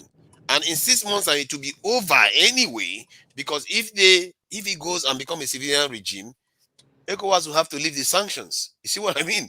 That goes away. If he decides to carry out the election in 3 months, the sanction goes away. If he decides to carry out the election in 2 months, the sanction goes away. The problem with him now is that he's trying to make it about West Africa, and you have to be careful. You don't know who your friends are. That guy could be an agent for all you know. All we know about him right now is that he's reneged on his words. All we know for sure is that Yes. the Malian people, what they really want, because I'm looking at it from a Malian, the populace, the lens that they're wearing, because I'm hearing personal story. I'm talking to people on the ground, and I'm listening, and we're observing so many stuff. But what I'm saying is, just 2 weeks ago, the Malian, this regime, right? They had a national dialogue with the Malian people. These ideas that they're coming up with, it's not like he's making it up himself. It's what the people are calling for. That was their recommendation. They steered it in that direction. They steered it in that. After you've had a meeting with the ECOWAS and giving them your order, you go and have a discussion with the Malian people. They steered it in that direction to get that outcome. Because the Malian people are at war. I think we keep forgetting that. They are at war with extremism. You can be at war. There are so many democratic countries that went to World War in this thing, and yet they were still democratic. Let's not use that as an excuse. This man could have run and become the president in February. Why did he not do that? But they don't want a civilian right now. For most people it seems like the Malian people need a military guy. Oh my God! I'm just telling you right now, against the wish of the people in the region. Against who's? Because you think you are not in a neighborhood. It's like you are living in a neighborhood where everybody has their, white picket fences and all the rest of it. And you decide that, you know what, I want to change it up a little bit. Let me bring a mechanic workshop around here and have all those fairly used cars packed all around the neighborhood. You will find that the whole neighborhood will go up in arms against you. So basically, we give priority to ECOWAS than the sovereignty of Mali. The greater good is what. So the sovereignty of Mali is non-existent. The people should not be, the people that are dying in Mali today are not, from Nigeria or Gambia or You are Senegal or not, elsewhere. see, there's never anywhere you are free to do whatever you like. You can't just, if everybody's free to do whatever, why does Mali not just throw stone from Mali and not just throw stone from inside Mali into another person's country? No, what I'm But saying, when technically, it come, that's what this is. we have to also measure the extent to which someone would usurp and try to get into people's, domestic issue. This is what the people, majority of them want. See, the domestic issue is yours. Like I said, they sympathize with the Malian people, but they have to enforce the greater law. And the greater law is to maintain peace in the greater population. Like I said, if you're in a neighborhood, they say when you're in Rome, behave like the Romans. We all know how these things go. When somebody is you are in a neighborhood, you have to try to respect the rules around the neighborhood, especially if it doesn't kill you. All you are telling me right now is that the people want a military dictator in office. That is what they I want. didn't say he's a Even dictator, if though. it's, I didn't yeah, say he's a okay, dictator. but okay, they want a military leader in office, yet he's the same person. If he puts on civilian uniform, suddenly he's transformed into something else. He's the same person. If you want him, let him put on his suit The or whatever institutions are clothes he not. The wants to wear. institutions are not the same. He might be the same president. As a matter of fact, a commander in chief in a civilian government has the right to wear uniform. That's why they are the commander in chief in a civilian government. If he wants to wear uniform, he can still remain like a soldier if he likes. Didn't you see the Ethiopian president going to the battlefield with his uniform? That's what I'm saying. I don't get why this man decided to do what he did. He saw the Ethiopian president go to the battlefield with his uniform. So That's what I'm saying is, so your issue in ECOWAS is that he needs to conduct election right away he could have done it in a state and of become a emergency, in a state president. of war. They like him. He's going to win. Nobody will question it. They like him. He's going to win, and he carries on the way he is and go and conquer the fight, whatever fight he wants to fight. And one other decision he made that I wasn't very happy about, he went and brought 1,000 and these Russians into the country to come and teach his people. In other words, why you have 20 million people and you go and bring 1,000 foreigners into your country? Why don't you just bring maybe 5 and send them to send their weapons if they are going to bring weapons? Why didn't you just say, if you want to teach me too much and there are certain things that these 5 people you send over to our country doesn't know, you send it to me, you can teach me through Zoom or whatever. There are so many, Skype, name it. You can teach whatever you want to teach so that our people pick up the knowledge. Because when our people, he outsourced 950 jobs. He didn't have to outsource to foreigners. And he has a reserve of how many million? 19 million something people in the country still to use. Our leaders are not using our people, and they go to the UN and beg foreigners to come and take over our country. Do you know how embarrassing that is? They go to the UN and beg foreigners to come into their country and take care of them. It's a shameful act. And I don't know why our leaders do this. And that's why I keep saying you have to be careful. Look at what happened to Syria. American interests are there. The Russian interest is there. They destroy the country because they will use them for proxy wars. The same thing is happening in Yemen right now. I don't like when leaders don't empower their people. You can't have 30 million people and you don't empower them. And the only empowering you gave them is to come on the street and protest and be happy to have foreigners come into their country. This is, brother, I think me and you and every person who love Africa would support your idea. We want to be sovereign, and sovereignty comes with the idea of empowering our people to take up responsibility. What we don't know why they brought in the Russians. What we know for sure is that they are shifting away from the French. The French have, and they signed some contracts with the previous president, and they have thousands of troops there, and they're not even communicating. Imagine you're in some one country, you even disregard these people. The people are not even with the French, but they're still there shamelessly. And he brought in like you said, 1,000 Russians. We don't know why in the rational, but what we know for sure is that they want to get away from the French. And yet the French have very experienced killers in that country, thousands of them. So maybe he brought these people in to protect himself and his people, from the French, from assassinating Okay, him, because now, what you just said, I'm sorry for interrupting, because what you are saying is leading to something that is very significant. When he fears the Russians could kill, the French could, because they have so many killers in the country, they could come and kill him. Now you've now outsourced your life, your protection again, which is your survival, to another foreign group again. You see, leaders, one of the first protection they have is the love of their people. And the second protection you have is the people you train to defend you.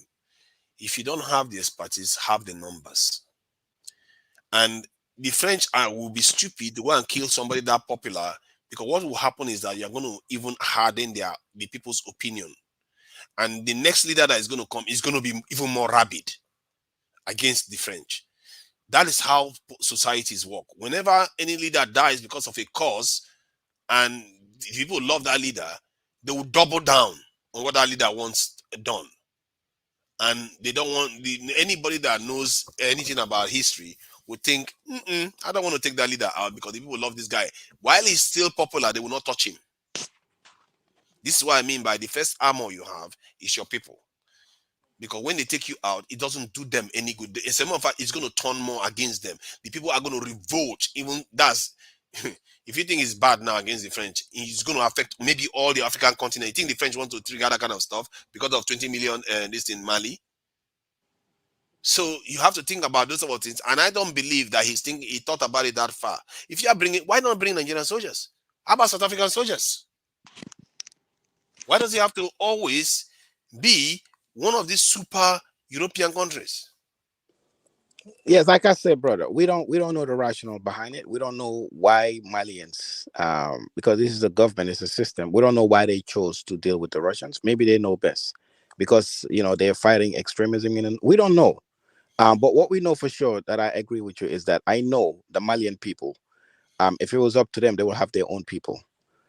They've been fighting with their own people for years. Hundreds have been killed. A lot of soldiers, most of the young people they've been sacrificing a lot. And part of even the coup d'etat that was happening in Mali is because of the system of the government. They have the French in there, and the people are still being killed, and nothing was being done. You say So they've been sacrificed. Look at the size of their military is 21,000 for a country of 20 million, and you are facing security challenges. You have 21,000 soldiers when you have 20 million people. And let me see. Normally they do include the number of people that become mature every year that can join the military. I don't know. Let me see what they included here. Normally they include that. And if you look at the people that get mature every year that can join the military, it's probably in the millions. So you have population that in the millions that could join the military. You don't use them, and you go and bring foreigners. I don't understand that mindset. I really don't. yes,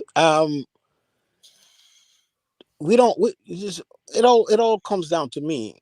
I always ask myself, this question: is it numbers, or is it a very good small tactical, like the US? They have their special forces.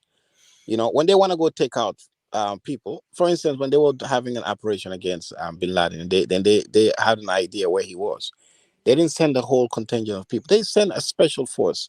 Sometimes small numbers. It all depends on how much you've trained them, and and and See, and it all depends on. I understand exactly everything you are saying, but in this case, numbers do matter, because there's only as many people as you can go through before you can expect to get away with whatever you are going to do.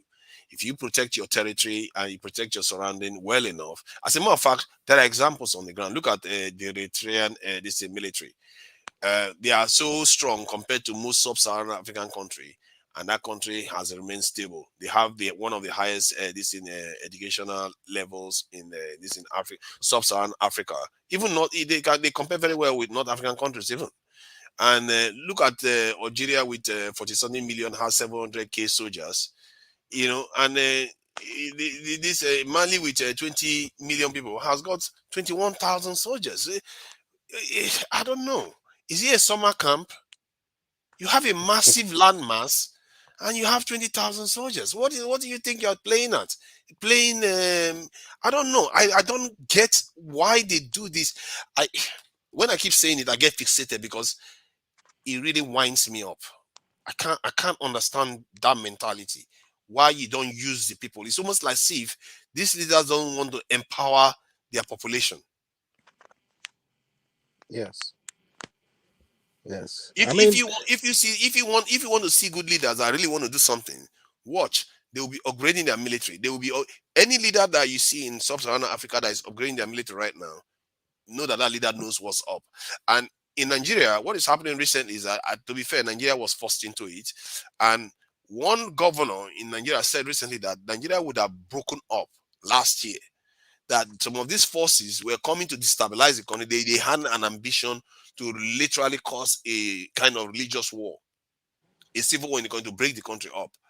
But the Nigerian this military and the government rallied together and stopped these forces from coming to do what they came to do. And Nigerian, because of that, the Nigerian government is upgrading its military posture constantly now. The police, they are recruiting more. Most of these Western countries that you described, like America, they are technologically far more advanced than African countries. And yet, you know the shocking part, yet their numbers by proportion of their population is still higher than almost all sub-Saharan African countries, apart from Eritrea and Somaliland. Can you believe that? Many advanced economies in the world, by proportion, even if they have more advanced military, they still have more numbers behind that military. It shows you we are double level behind. We are behind in technology and we are behind in numbers. It's almost deliberate. It's just pathetic. The Ethiopian president, when he went to war recently and he was telling people to come and join the army, what were you doing with them before then? You could have just put them in the military, or put them through military training every year when they graduate from university or whatever they graduate from. Put them through military training for 2 years, then they go back home. Then when you want to call them up as reservists, you have about 500,000 soldiers that you can call up.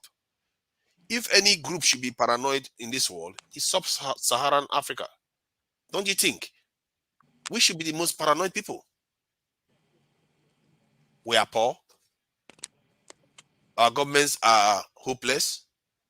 Our education system is no place to write, nothing to write home about. Our people have been enslaved. yeah, that's what I'm saying. What else do we need to be paranoid? All these things that you're mentioning, that's what I'm saying. It looks like, or it seems like we need to hit the reset button. But don't you think? Since independence, all the stuff that you just highlight, we are poor, we're enslaved. We all agree with that. The young people of the continent are constantly complaining day and night. So some people just feel like maybe we need to just start over. Let's just see how best. For some countries, we don't need to fix because there's nothing. There's no difference. See, to start over, just because you want to start over doesn't mean you just hit any button. You could go and press the one that kills everybody.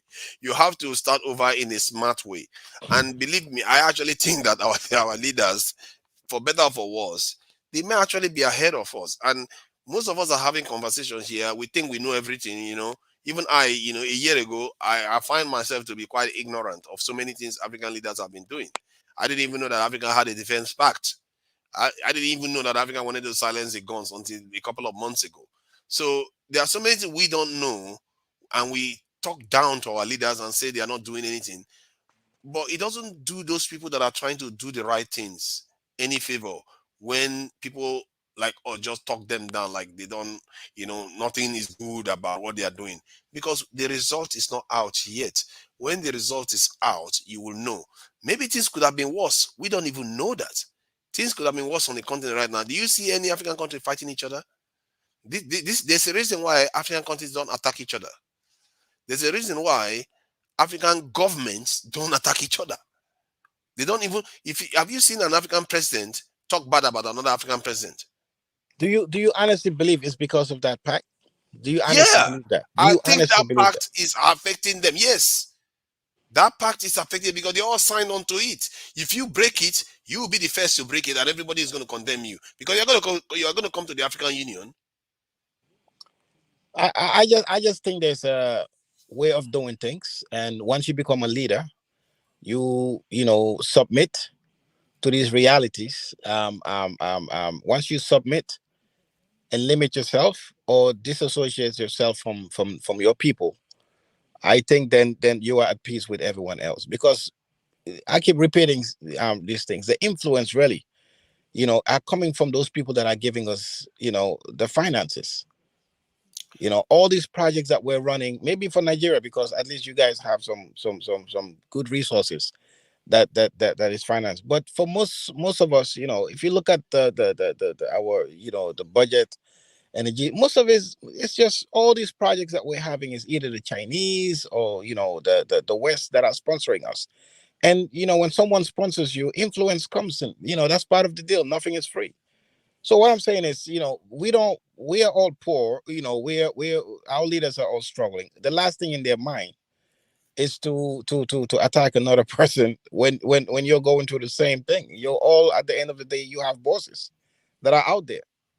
But you can argue that when you are poor and corrupt, you are more likely to be the one that wants to abuse each other, and because you are very temperamental, your people are cranky, everybody's cranky, they are more likely to insult each other. But does it not surprise you that they have so much discipline? I must say I'm impressed, because I've seen European countries insult each other, presidents insult each other. I'm quite Because your impressed the stomach way is full. When your African stomach is leaders full, are so when your so stomach is full, disciplined. you have so much stuff. You can think about other stuff. Europeans leaders, they don't have any bosses above them. For four countries now, 50 something countries in Nigeria, and they maintain discipline for such a long time. With as some of us, sometimes the countries are actually they're almost coming to blows. But look at Ghana. Ghana did a lot of things that could have really annoyed Nigerian leaders. South Africa did some things to Nigerians, but it never goes to a point where they start insulting each other. They always, everything is tempered. And whenever they want to talk to each other, they talk to each other behind the scenes. I tell you, these African leaders we see that we think they are all stupid, they are not as stupid as we think. I get a feeling that, because I've seen a video of them when, I don't know when the video was held, but Kagame was there, Obasanjo, the Nigerian president, was there, Kenya, most African leaders were there. And the way they were talking, they sounded like us having these our conversations online. They were like they were talking about all the problems on the continent. And they were talking about how when these things will change is when they get a good number of good leaders that are for this change. So I think Kagame was the one that he said we need a threshold of good leaders on the continent to actually push everything through. So that was years ago. That's over 10 years ago. And if that was the case then, it tells you why they have made so much progress till now. They even had the Continental Free Trade Agreement. They are trying to push on with the common passport. They have a rudimentary defense pact in place already, which they can put muscle in later on. They are talking about a continental space where countries, because they are finding it hard to link continents, different countries with roads and trains, because it's going to take a long time to build all those infrastructure. So they want to do it through air first. So these African leaders understand their challenges and they are trying to meet them. They want to integrate the continent so that they can make more profit from, so Africans can trade with each other a bit more and make more profit for the continent. So they are not as stupid as we think. There are a lot of people out there doing a lot of good work behind the scenes. And I asked somebody recently, just today actually, I asked him, if African leaders are doing all this, why are they not telling people? He said maybe they are not telling people because they don't want to alert the other groups that they are doing that. Then I told him, but the other groups, no. He said, but you still don't want to tell them. You don't want to raise your tone so that everybody knows that the other group doesn't have control, and then it may make them want to take action, something like that. That's what he was saying. I said, I'm not sure I buy that, but maybe there's some argument there that the African leaders don't want to crow until they are ready. They don't want to, talk as if they have accomplished everything. And to be fair, maybe it's true. All these things are on paper. In reality, they are not as strong. They are not physical. They are not economically very strong. African continent are not integrated. In terms of the military, they are not very, very strong together. They are not cooperating properly. So why should they crow from the top of the roof? So maybe that's why they are quiet. It doesn't mean they are not doing anything. Yes, I agree. They're quiet, like you just said. They're quiet because, then it's risky, because if you open your mouth and speak out, you can even be killed, you can be assassinated, or Yeah, you'll have something that that would come your way also. yeah. We have to accept these They'll find an excuse realities, to put brother. sanction. They will find an excuse to put sanction on the continent. Exactly. So And I'm glad that we are both on the same page. So just using this platform and saying we already know what the deal is. We are not in charge. Our leaders are not in charge. At least we are on the same page when it comes to that. So now what do you do when a brother is going through some issues?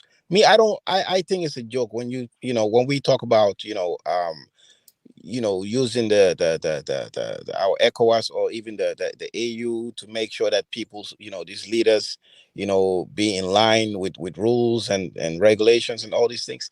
They're good, but we're not. The reality is, our people are just not there yet.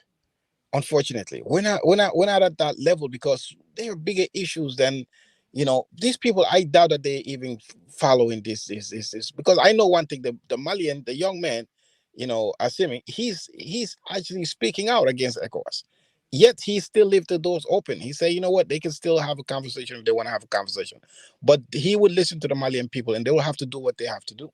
And this is what he's holding on to. And the Malian people, he called them out last week. He said, you can come out and voice your frustration against, what's been going on. And they came out in the millions. okay, you They see came what out he's to support. doing. You see what he's doing. What he's doing is also irresponsible. You see, this is the problem. He's the rule breaker first by taking over power without anybody giving it to him. But he owes his people, not ECOWAS. ECOWAS, to me, I don't want to say it's a joke. Then you face the consequence of being in a neighborhood. You see, people have to be careful what they are calling leaders.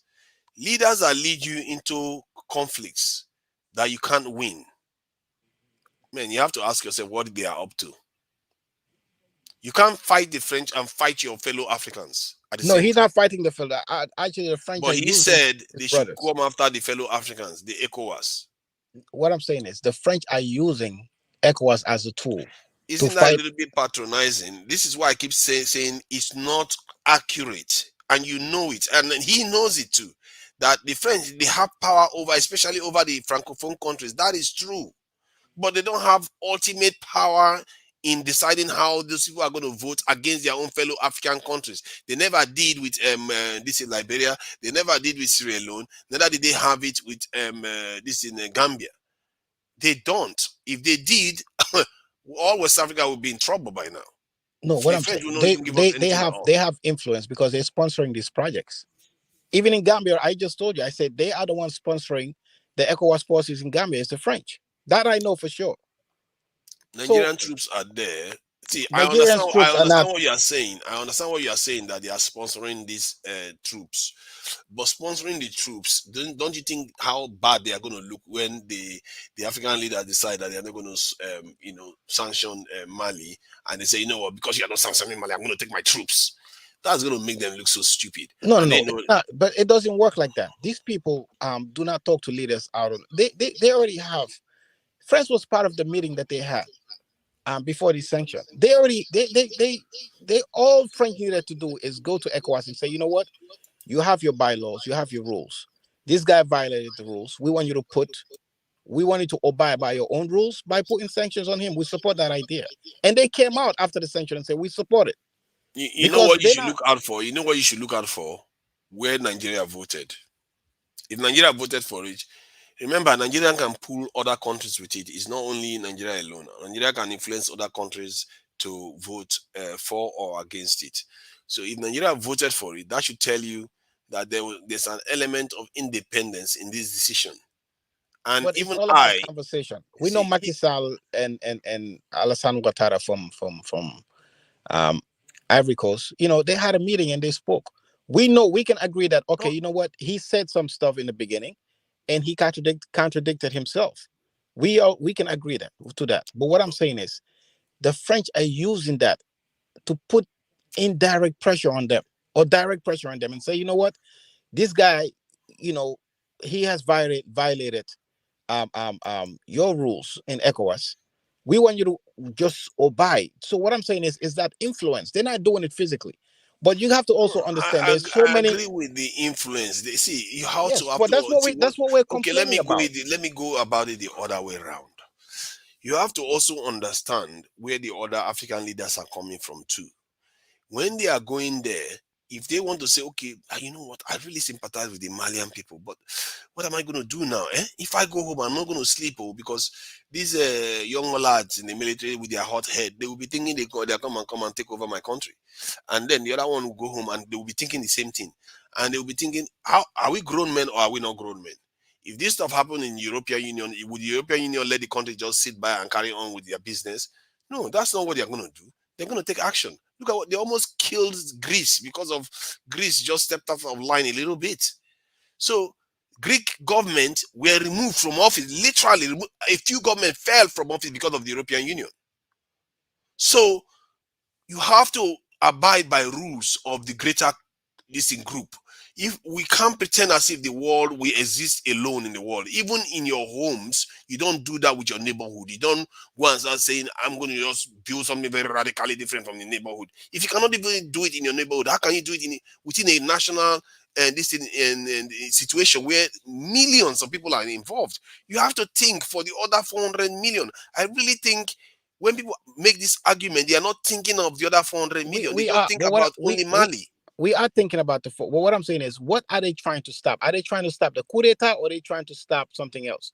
Because Coup if they're trying to d'etat. stop, if they're Let me trying tell you to stop something. the coup Coup d'etat, d'etat is what they're after. okay, if they want to stop coup d'etat, because what they're doing, they're not stopping the coup d'etat. From what I'm saying, all they're doing is when you coup d'etat, after doing the coup d'etat, then you can come and tell them exactly how long you're going to be in power. That's all you need to say. Listen, I'm going to be there for 2 Exactly. months, for 3 months. What they need to do is to stop the actual coup d'etat from happening. And Hold on. that's what we need to See, look for, remember, and coup look for the d'etats root cause. happen for a reason. If they make coup d'etat possible only in scenarios where leaders come into office to solve one specific problem and just leave quickly, that would be acceptable. It's not so destabilizing to the region, and most coup plotters would think twice. As a matter of fact, you weed out a lot of coup plotters. Most of the people that plot coups, it's not necessarily because they are thinking of something very, very great. Most of them, you have the greedy. Once the greedy ones join, they become 80% of the coup plotters. But if somebody feels so passionately about an issue and they want to redress it, there are so many ways to redress things. Even you don't even have to take over the government. You can take over the government from internally. That you take over the leadership. You say you don't have this power. If you mess about, I'm going to do so and so thing to you.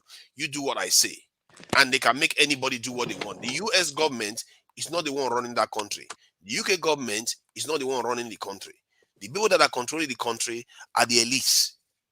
Whatever they say goes. So I don't understand why you feel like you have to be the one standing like the savior, and then when they ask you, okay, why did you say you're going to hand over power in February, and then you just change it to 5 years?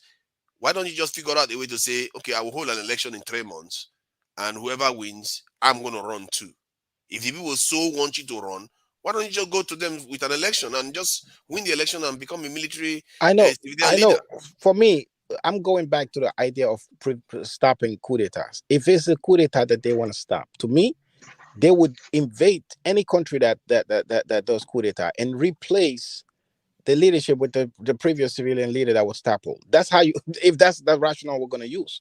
But this is not what ECOWAS is doing. They're not going in with But that's military they did that some. before. They did that before. The only reason why Nigeria is not doing it right now is because Nigeria is preoccupied. If Nigeria was the way it was before, if the moment this one happened, as a matter of fact, they won't do it. So They won't even do it because they will know it's useless. Because sooner or later Nigeria will show up there and kick you out. Tanaja, can I ask you something?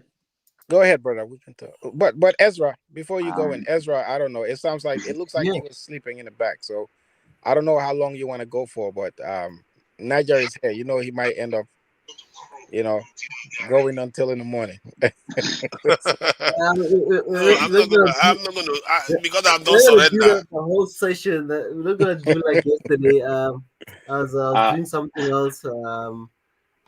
So yeah, I was just listening to you guys. But I'd love to give what's Reach. I'll give you your 10, right now, Mm. and then Mhm. I'll go to Madara. Is because I just I saw that Abdul and Two Niger are very passionate. It's their region. I just gave him some time to go to and fro, and just wanted to finish this thing that I'm Yes, most I'll be back. I'll be back if you guys are still up. We won't do it until the morning. I won't do it until like early morning. Probably I'll push maybe another 30 minutes, and then we're No gonna problem. close tonight. No problem. But I'll be back. I'll be listening in something. No stress. Yeah, you can always come No in. problem. Yeah. Don't leave me hanging like what's his name? Rage when I come back in. Me? Yeah? Oh yeah, you know why? It's because now that's on the private chat, so I wasn't paying attention on the private chat then. That's why when I saw it, I just sent him all the stuff, you know. That's funny. Yeah, man. Tunisia, Yeah. yes, I have a question for Tunisia. Would you choose being colonized and stable, or being free with a little bit of instability and then you get stable? Which one would you choose? Just answer this question. Which one would you choose? Free. Okay. So what do you think the people of Mali are doing? What they are doing is they are protesting that they want their freedom to choose whoever is ruling them. But that's exactly the point. They didn't choose him. How you mean they didn't choose him? Because this man was in the military, you know. This man is in the military. This man have seen what's happening to his people. By And when you have a definition, they people, didn't choose him.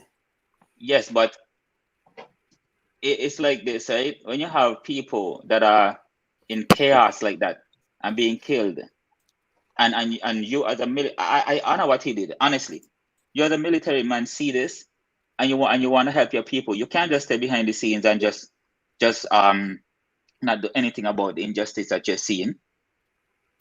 Like, these people has been. You're saying that. Why didn't he say he needs 3 more months? Man, 3 months is not going to solve that problem. You have one of the most advanced military, the French, in there for 10 years, and they still can't solve that problem. You think that a bunch of people that what don't you are have that missing, kind of I think weapons what you missed from my are going statement to was solve that that problem in 3 I months? said he can ask for 3 months to run for an election and become a civilian president. Yeah, but Which how means you're he can asking still do people what he to wants cook to in do. a burning house, though? You're asking people to cook in a burning house No, clearly the and house sit is down and not have a meal. burning. It is burning, man. See, okay, if you say the house is burning, just because you are military doesn't mean the house is still not burning. Yeah, but that doesn't mean it's not burning. You're right, but at least they're trying to ask for time to solve the problem before they have an election. Like, you can't have an election when nobody is not even gonna vote. What kind of election is that? Don't we see? I think we are bending over backward to try to rationalize why this man is doing what he's doing. Personally, no, but we have to care about the people. We have to I care don't about the have people. a lot of patience for what the Mr. leader is who you hold accountable, not the people. Even the ECOWAS leaders are on the side of the people. What you don't seem to understand is that the reason why they are doing those things is because they see the dangers of military young men coming in to take over any You know country what? they Well, like. that's a message. That's a message to West African leaders them that are being puppets for other people and not caring about their own people. Let it be a message to them. That's what it's supposed to be. Do you think that's where stability comes from? Stability is what Africa needs. How is it that we're gonna accept being colonized and being stable under colonization? Look at Africa. There's no development. Brother Rich, let me have a go. Brother Rich, let me have a go. What the man has done is not just not being colonized. He just went and brought Russians into his country while he's saying that the French are bad. You're missing the point, though. Because Brother Rich, let me have a go. Okay, sorry, go ahead. Hello, Tunija. How you doing? You all right? Yeah, I'm good. Yes, I've heard you in other panels. It seems like you like battle for some reason. Who knows? No, I don't like battles. I just like my positions, and it's for some reason. Some people, I feel like our people sometimes we ask for something, and when we get it, we don't even recognize it, and we turn against it again. I don't understand it. I fully understand what you're saying, because I did raise such a topic as before in another panel. Should we let's just take it hypothetically that some of these organizations are like what the other guy said. I think that comment before, our organizations are hypothetically they are compromised. So some of these organizations are compromised. So in a situation, should we still disband them and get rid of them, or should we work to empower them? That's one of the questions I ask. Should we work to empower the organizations to work for our own interests, or should we disband them? And from the position that we are, if you're in a position of weakness, hypothetically, and the organization is compromised, any means of you wriggling your way out of that, it seems so impossible. And the people who have control of that organization are gaining benefit. They're gaining a lot of benefit, and they're thriving of the chaos and disunity that's going on. So they will continue to prorogate and perpetuate that chaos continuously. So it results to people taking extreme measures because they don't see a way out as well. I'm not saying ECOWAS is completely compromised as well. I'm not saying the African Union is completely compromised, but hypothetically, how would you wriggle your way out of that when the person controlling the organization that's supposed to give you the democratic route has more money, more power, and has a lot more specialization in getting rid of people like you, in getting rid of people who oppose him? I don't know. So what is the exact question? The exact question is... No, sorry, I didn't get that. Sorry, I didn't catch that. How would you wriggle your way out of an organization, right, that's supposed to be democratic, right, but it's being sponsored? This is a hypothetical one, but it's been sponsored by a much more powerful entity, external entity that has a lot of money, has a lot of power, and it's thriving of the chaos and wants to continue perpetuating the chaos. How would you, in your desperate, weak state, wriggle your way out of that?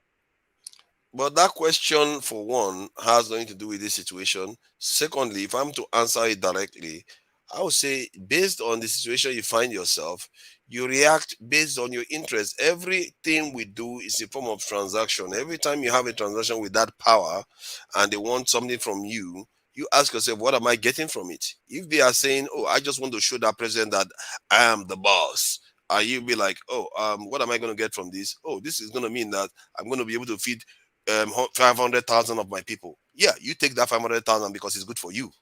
You see my point? It's a trade. What is happening here, I believe that the Malian leader could have done a lot to avoid it. He had a lot of freedom to do that. I do believe he could have gone away because he had the people with him, but there's potential he could have won it that way by doing. But I think maybe 5 years may have been too much, but he could have given it enough time. But like other people have raised concerns, the country was still in a lot of instability, and there's like ECOWAS as a joke. Right. Literally, have an agreement with somebody within a couple of months, but it's a joke now. Okay, look at what has happened now. It's a joke. Their whole country is this thing blocked now. Many people actually think ECOWAS and the African Union is a puppet, and that's why I said what I don't like. You see what I have issues with our people sometimes. You ask for our people to defend themselves. You ask for organizations to be able to react and protect our people's lives, and you see an organization that is doing that, and you hate them anyway because we have been conditioned to hate anything we see, whether it's progress or not. We don't care. I just told people that there are 400 and something million people that their lives that are still at stake based on what this Malian president is doing. You're like, oh no, I don't care. Let's go with our feelings. Okay, to Niger, can I ask you a question, brother? Go ahead. If Malian people agree with whether these people came through coup or they elected them, but you see, if you don't believe your own eyes, what on earth are you going to believe? And look, brother, how many people? Tell me what you want me to see. Sometimes you have to come to your sense. Sometimes you need to come to your sense. I agree that the people support the president. Okay, then who are you? Who are you See, let Who me are tell you. you to Okay, now, decide for? okay. Let me Who tell are you you to this now. decide for them? Let me ask you now. You know where you live in your town. Can you now go and alter the place you live so radically that your neighbors become uncomfortable? Can you go and Niger, open? Can you? let me pose Let me another ask him. question. Can What you has go the and neighbors open? done? Instead, what are the neighbors doing now? The neighbors Hold on are now. hurting Hold them. on. Can you go and The neighbors are open hurting them a instead of nightclub? helping them. Can you go and open a kind of brothel? Oh, come on. Brothel next to your neighbor. See, because there are rules. That's what I keep telling people. What People rules? act as What if rules are you talking about? brother, What? you know what you just said. Oh You know my what you just God. said. I You know have to what you be just said. sincere to you. Hold on. You know what you just Anyone said. who always wants either his way or highway, these are kinds of people that if they find their ways into leadership, they become dictators. You And you see, don't want to be that. he's the dictator. He's the one that came in and Well, just changed his mind whenever he the way liked. you talk, But he's you not a would even be dictator to the worse than Malian him. people, though. He's not a dictator to the Maybe. Malian people. See, you You have would to even be worse understand. than him. See, okay, I don't know why you're making it personal. I'm asking you simple questions. If you believe that your idea is better, you just said just now that the Malian people should just decide that it's Well, all about the they Malian did people. already. What are you talking about? But there are 400 million people this thing on the other side of the ledger that you are not taking into account. When I Which one? asked you just now, I Did asked you they just talk to you? Mr. M, excuse me. because you are Um, thinking only from your own point excuse of me, view. Mr. M. Hold on. Tunaja, I also believe in empowering our organizations, our democratic organizations to work as well. I believe, but I am not sure all the way in it because I know it's very hard. Like for ECOWAS region, when we look at the Franc-Afrique countries, like it's not. Things don't seem right there. Things don't seem right, and I'm aware of that. But that's why I say I'm not down for disbanding the entire organization because we've done that many times. We've disbanded the OAU, and we're going to keep creating new ones and disbanding them. So I fully understand where you're coming from, and I understand the problems that you say could reverberate. Let's take a situation like Nigeria. Let's say Nigeria was usurped or compromised by the West or United States in every type of any gains that Nigeria keeps making. It keeps ending up back to Britain or the United States. Any gains that they make in the economy, it keeps that was the situation for Nigeria. And then this corruption continues. And then, one day a military leader comes and then takes over Nigeria and wants to change all of these circumstances. Because if he didn't do that drastic thing, the status quo would have continued. You understand what I mean? So what would you say about that? Would you have choose to preserve the democratic process of Nigeria or have just taken a chance to try and rebuild the country again? See, one, if that leader that took over is such a great leader, if he has an agreement with a people and he decides that, okay, he's going to renege on it, then he goes ahead and takes the sanction, you know what? That's on us. Because our country, first of all, was the country that was corrupt and our politicians, we didn't like the politicians, and we decided to take on a dictator that violated the rules in the first place to take over leadership and started running the country, and we supported the leader against an international organization agreement that the country signed on to. Yeah, it's on us. If the leader is good, he's still going to be prosperous. Cuba was able to survive. Cuba did what they need to do to survive, and they did well for themselves. So good leaders are going to be good leaders. They're going to do what they need to do, and either if they come from the military or not. Yeah, they're going to do what they need to do. But he has to face the consequences of his action because he decided not to be flexible himself. People are not holding him accountable for why they got to where they got to. He's the one that reneged on his words. He's the one that could have used a flexible way to get out of this, but he chose not to. Instead, he's telling people to protest against the regional organization. In other words, he's the one that created this whole debate that he didn't need to do. You should ask yourself, who is the agent here? Right. I see what you're saying. So obviously, ECOWAS are making an example of him, and which I think that he's going to do a very good thing for his people. Ultimately, I think it's going to result in something good as well, which will mean ECOWAS will have to find its way and prove its way again as well, because Can I say We have to Can I say learn to something? hold our leaders accountable. Just because we like And then them, we I'll don't go. know him. We don't know him. You can't just say, "Oh, this guy just showed up from nowhere. Suddenly he's a saint." You don't know him. This Arab Spring that happened in Egypt, the guy was elected. Everybody was happy. The next year, suddenly they were protesting on the street and kicked him out. So we don't know people, and we just go headlong and say, "Let's kick ECOWAS out that has removed a few dictatorships, stopped a few civil wars." And we just say ECOWAS. To Niger, I always agree with you on many things, and I really, it's just this one. I fully understand what you're saying. Like, I really understand, and I want to go with you. But I'm not the type to go with instincts, but my instincts tell me this is the correct way to go to Niger. This is the correct move. And you within might be 5 years' correct. time, he will. You might be correct that the leader is correct in what he is doing, but it doesn't necessarily mean what the African Union is doing is not correct too. Both sides may be correct in what they are doing, because the African Union, on their own side, they need to send a signal out there. Military coups is a no-no. Then the Malian side is saying we have a right to determine our own destiny.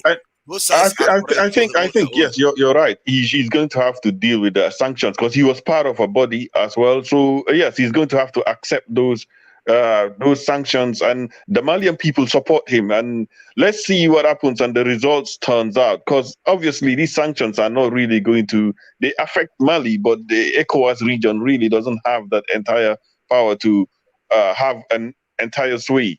But it's definitely bad to a certain extent, but I think the Malian people will come out on top, but I'm not sure. And to turn the people against ECOWAS is a terrible, this is a lapse of judgment. What he did there, he could create a vacuum for foreign entities to come and compromise ECOWAS itself. And everybody just assume ECOWAS is totally compromised.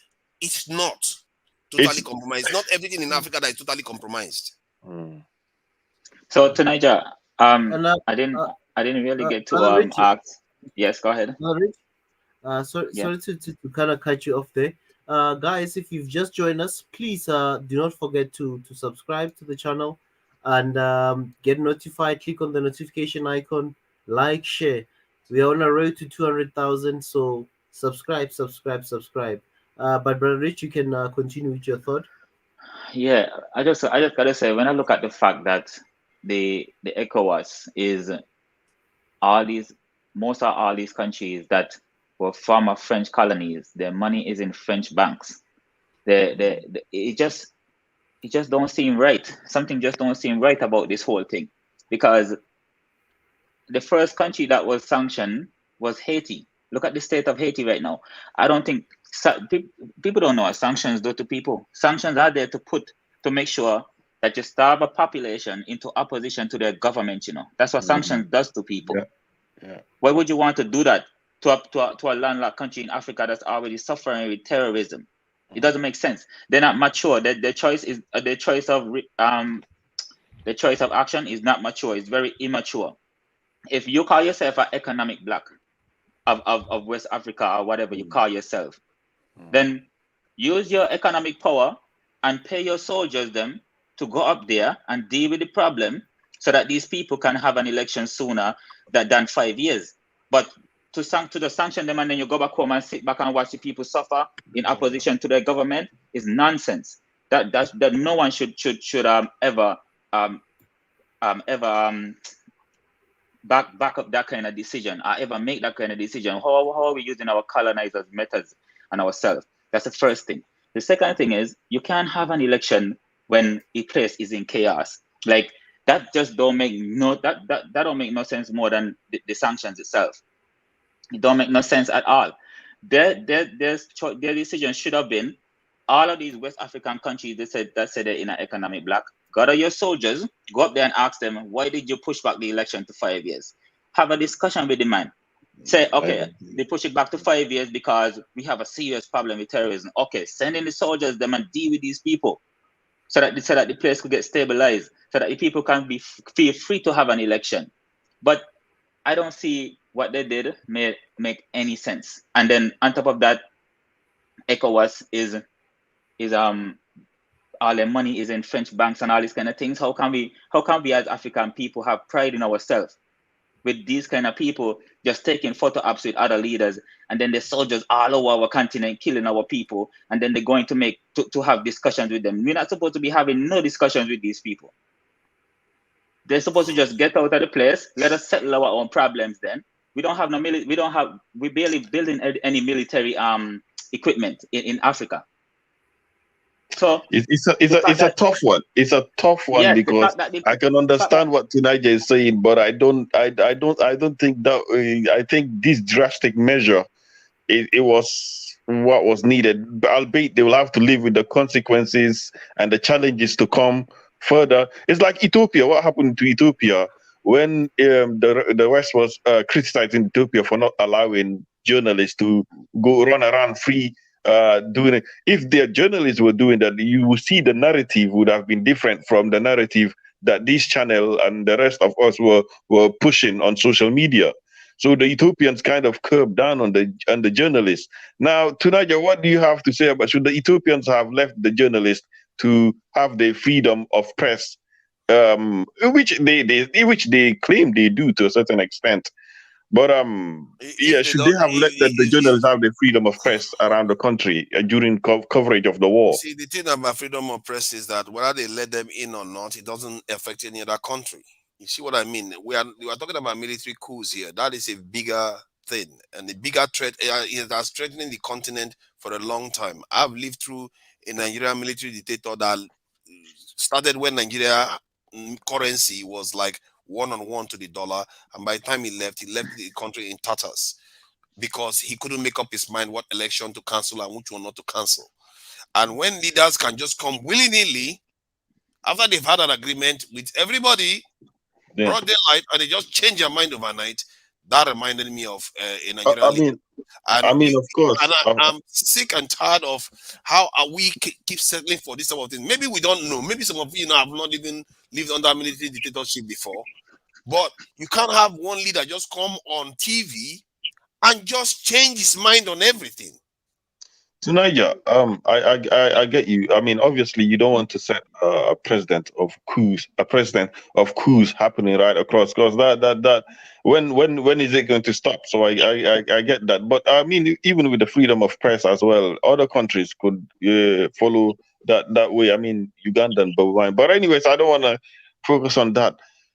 So it's a tough one, because I'm up for strengthening our organizations, but if the organization is, I know you don't believe it, but to a certain extent it is compromised tonight. The powers in ECOWAS are sitting in the francophone countries, even to an extent that the French were able to stop the ECO currency that they were discussing. The French idea was to actually put an end to the idea of the ECO or have control of it. It's only through Akufo-Addo that he's saying that the conversation is still going on as well. So he's not destroyed the idea completely. Exactly. Did you see Nigeria join it? Yeah. So exactly. but you see how they stole the ECO. You see how they stole the ECO through this. It's the same ECOWAS that are pushing their agenda now.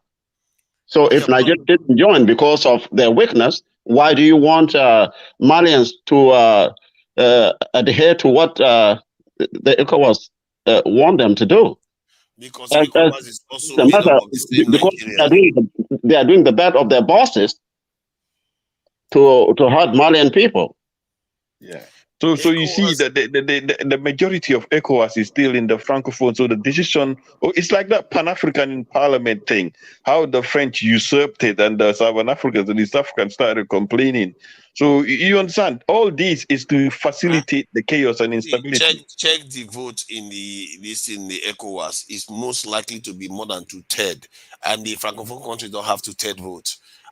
Maybe Nigeria probably voted for it, because Nigeria would not want to see a military dictatorship in around its backyard, because the Nigerian president knows full well what you don't need a lot of encouragement to encourage any Nigerian military official to take over power. So you have to understand where these people are coming from. They don't need the French to convince them. Many of them are democratic governments, and many of them may not even be popular among their people. and you want them to go and side with a military dictator that just reneged on them on an agreement, while they have military regime, military in their countries that don't like them. So, you know, even if it's for self-interest, these leaders will not support it. The French don't need to motivate them. I understand. Yes, I understand.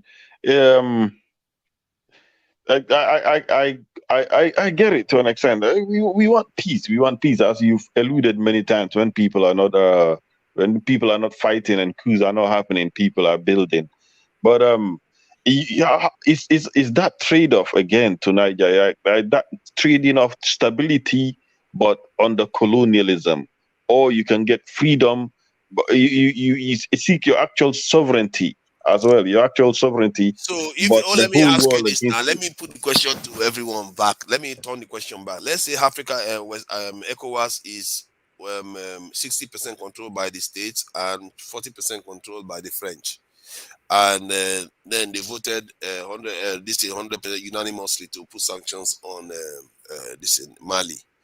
As if you were you were the one that was the leader of that Malian government, knowing fully well you have the freedom to run an election and win it, knowing fully well you had the freedom to live by the agreement that you agreed on, and being fully aware that ECOWAS will sanction you because they must have told him the first time that they're going to sanction you if you don't do that. Would you come later on within a couple of months and tell them, you know what, it's 5 years? Would you Yeah. yourself do that? All right. How I'll answer this? Looking at the situation, me particularly, with the French still being in there, and the amount of sway they have in the country, and the amount of money and finances they could pump into such an election to go their way as well, I have to consider that, and I have to consider the actual physical threats of my own, of my supporters, and the people campaigning with me, and my own life. So I definitely would have brought in either trained or brought in some other expertise, people who are far more expert, rather than just in those couple of months. Bring in a much more robust security, and also bring in people to train my people. Maybe you don't need to bring in 1,000. I don't think it's even 1,000 Russians. I think it's about 500 people there. But I'll bring in a very much more robust security as well. And of course, knowing the people supported me, maybe 3 months is too early. Like what he's done right now is quite good, and the people seem to have supported him as well. So I will be holding an election right now. I'll be holding an election right now. The fact that I got my security and I've got the country for me, I'll definitely be holding an election right So, in now. other words, you will not It do will what be a he tough did. one, but I'll be So, holding it. okay, you are not going to do what he did. Okay, the next guy, okay, what would you do then? The other gentleman that was, disagreeing with me, what would you do yourself if you were in the position? I'll be holding an election, but for himself to be in power. That's what I'll say. Exactly, that's what he could have done. That's why I said he could have done that and avoided all this argument.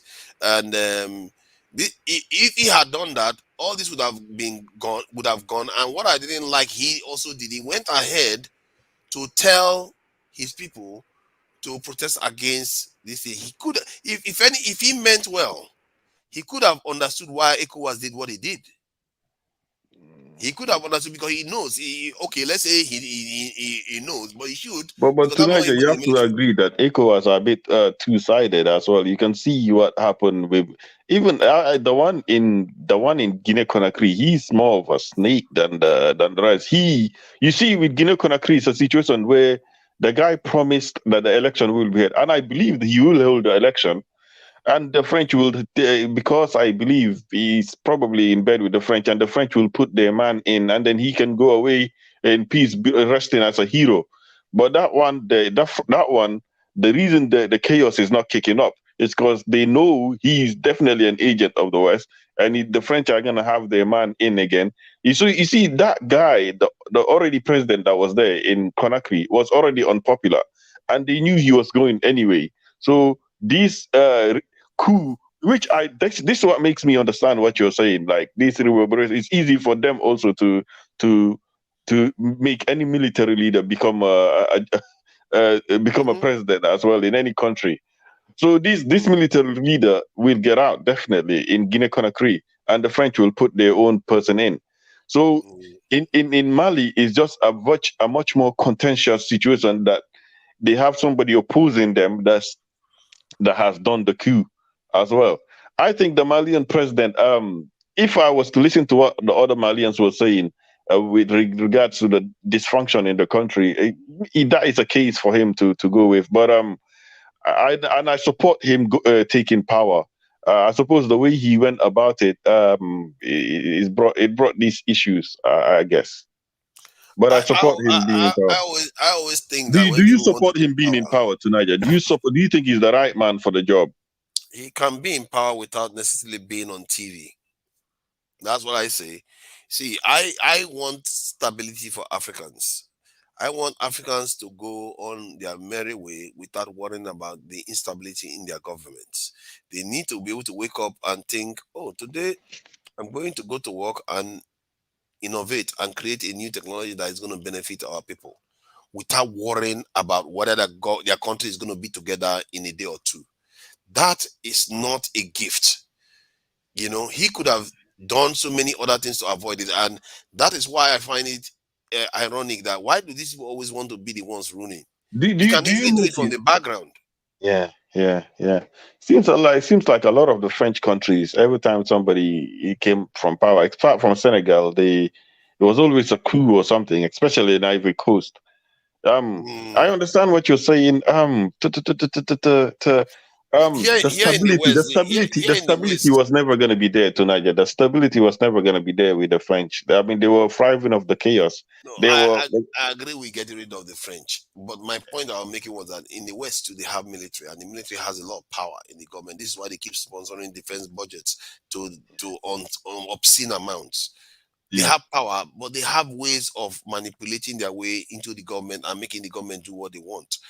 These Africans, it shows you whenever you take over government, it shows you that one, either they are not creative enough to figure out a way to take control of the government and make the government they are serving a totally foreign interest. You may be unhappy with what you're seeing, but the results that what you really want, the type of influence a military will have on a government, it will be what will be emerging in the next 5 years, and you will probably like it. I bet you he will step down, but the type of government that you want, like what you just described, will be what will be emerging. Let me tell you something else. In Chad or Central African Republic, the reason he went for them is because the Russians. Just for your information, it's not going to last there for 5 years. Right. If a different Nigerian president gets into office that has a lot of power behind him, he's not going to last there. He will better have to change to a democratic regime, or they will remove him from office. Right. The reason why he got the Russians, because in Central African Republic, I feel it seems like the Russians have definitely achieved some results there in stabilizing the country and driving away the terrorists. As well in Syria, the Russians have achieved results as well in at least calming that place down. So it's not a case. It's not a case of he's just seeing some expertise and he's inviting them in. I don't know if it's 10,000. The last time I checked, he said it was like 300 people, and the French still have like 5,000 people in the country. So I don't think it's invited. These people are embarrassing us, man. Let's face it, they are embarrassing. Even Putin, that is a dictator, knows when to behave like a Democrat. He left office, stayed outside, even if he's the most powerful man in the country, he pretended as if he has retired and become a president. Then later on, he came back again and took over again.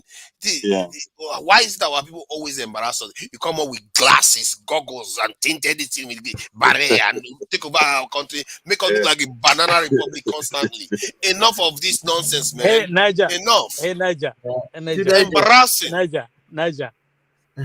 I think, like, you're very traumatized from the experience of because it's traumatizing. Yes, it's only us that do this kind of silly things.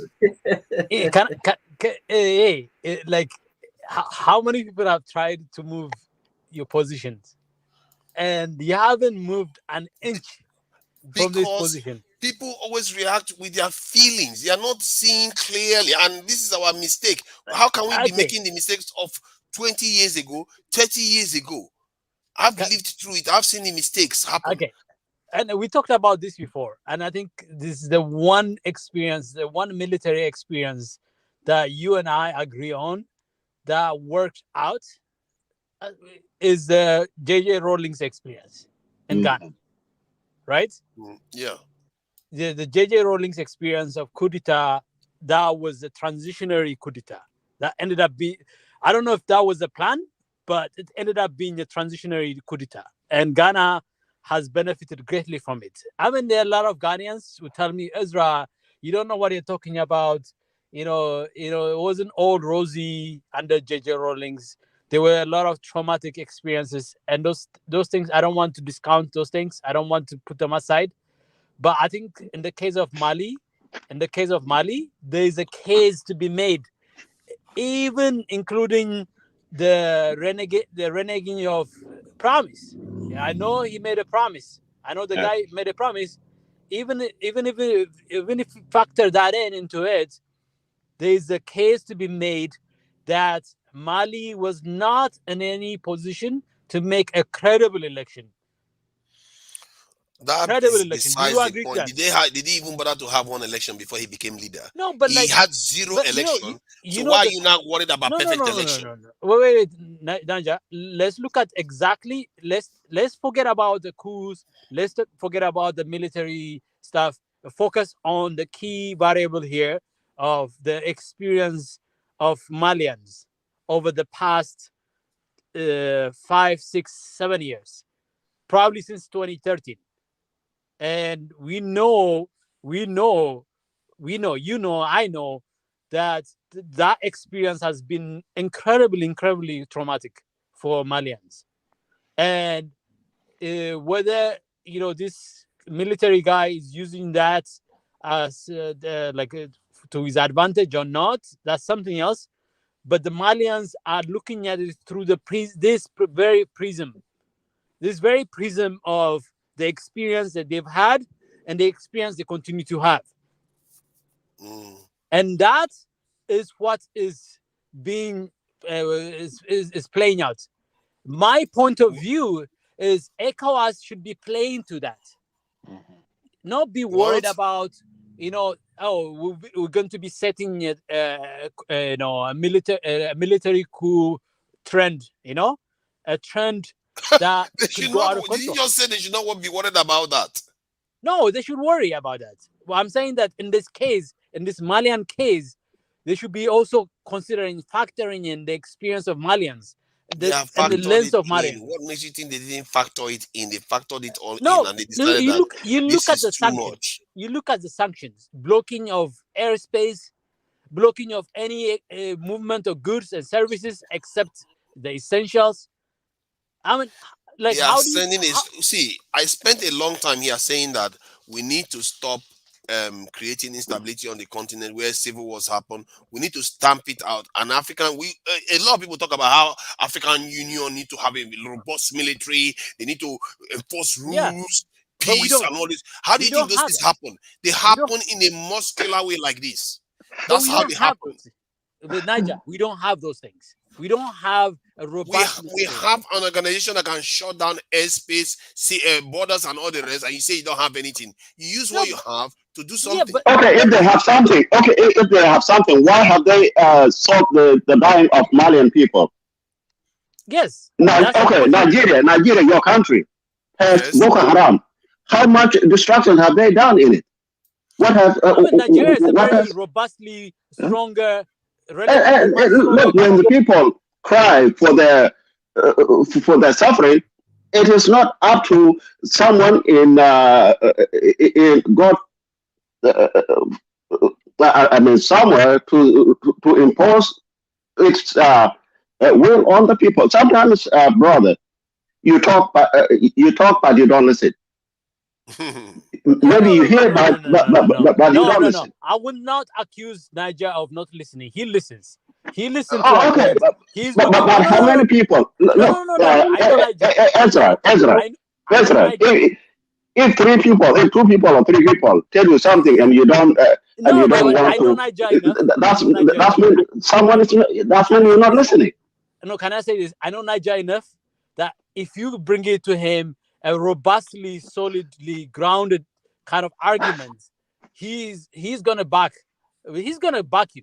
I know him enough. I No, don't know that. I don't want to I know Niger would defend himself, but I guarantee you he will listen to you. But what Niger is trying to get us to is that when are we going to stop setting precedents? We have to set positive precedents for the future, because if you don't set it, tomorrow any leader will be sleeping with thinking they will be dreaming bad dreams that some guy is going to be wearing goggles and be taking over their position again.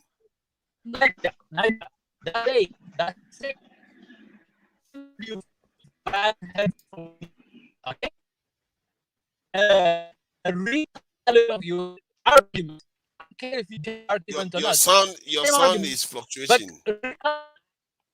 Sorry. Your sound is. What I want. So can you hear me now? Yeah. Hello. Can you hear? Yeah, I can hear you now. Sorry, I have a network problem. So what I want to do, I want to hear from you is recalibrate your arguments with this key variable, the variable of Malian lens to the crisis, because you want to resolve the crisis. The crisis is not just coup d'etat. The crisis is insecurity here. Recalibrates that, okay? Given that, what is the transition? What transition should Mali go through in order to get to that point where they can robustly defend themselves, where they have the capability and the ability to defend themselves? And then even like our friend from Senegal, he asked you a question about the question of, are there scenarios where, knowing the fact that there are a lot of invisible hands who are at play here, where you would change your argument or where you recalibrate your argument? Yeah, how would you wriggle your way out of a situation where your country is completely compromised economically, militarily? How would you have a democratic process, a true democratic process to Niger? It's not that we don't understand your argument, but to have genuine democracy take place. Genuine democracy. There's no genuine democracy. Niger, let me bring in here the Ethiopian experience, the recent Ethiopian experience. Okay? We know the primary conflict is a civil kind of conflict. It's between brothers. Okay? But there were a lot of invisible hands from Sudan to Egypt to the Arab countries, the Gulf countries, Turkey, Russia, China, America, EU, who were part of the conflict. Even though they claim to advocate as neutral, but they are not neutral. They were playing their hand. They saw the Tigray crisis as a leverage to get the Ethiopian government to stop the construction of the dam. Yeah. And that was the invisible hand. There were a lot of invisible hand behind the scene. So they had to find a way to wiggle Ethiopia out of that, which they almost pretty much managed. I don't know if you all heard the last foray of this invisible hand was to prevent Ethiopia from hosting the African Union. That was the last thing they did. You know what? Hold on a second with that. Let me add to that. Let me add to that, because to Niger, with Ethiopia being destroyed like that, this goes into your worry. Where would African Union, where would they meet now? You understand me? Because that is a symbol of the state being destroyed, one of the structures being destroyed. So that would have not been a favorable situation. Sorry, go on, Mr. Ezra. Yeah, so the point I'm trying to make is, when we are trying to analyze a crisis, use your case. When we are trying to analyze the Malian crisis, the crisis, looking at just the manifest of the crisis is not sufficient. The manifest here, coup d'etats, misgovernance, misappropriation of governance, all sort of things. Those are, to me, from my vantage points, that is a manifestation, not the true cause of the problem. The true cause of the problem, and like every part of Africa, which Mali is acutely and seriously experiencing, but Nigeria does experience to some extent, South Africa experiences to some extent, Sudan and Ethiopia, across the continent, countries experiences to one degree or another degree.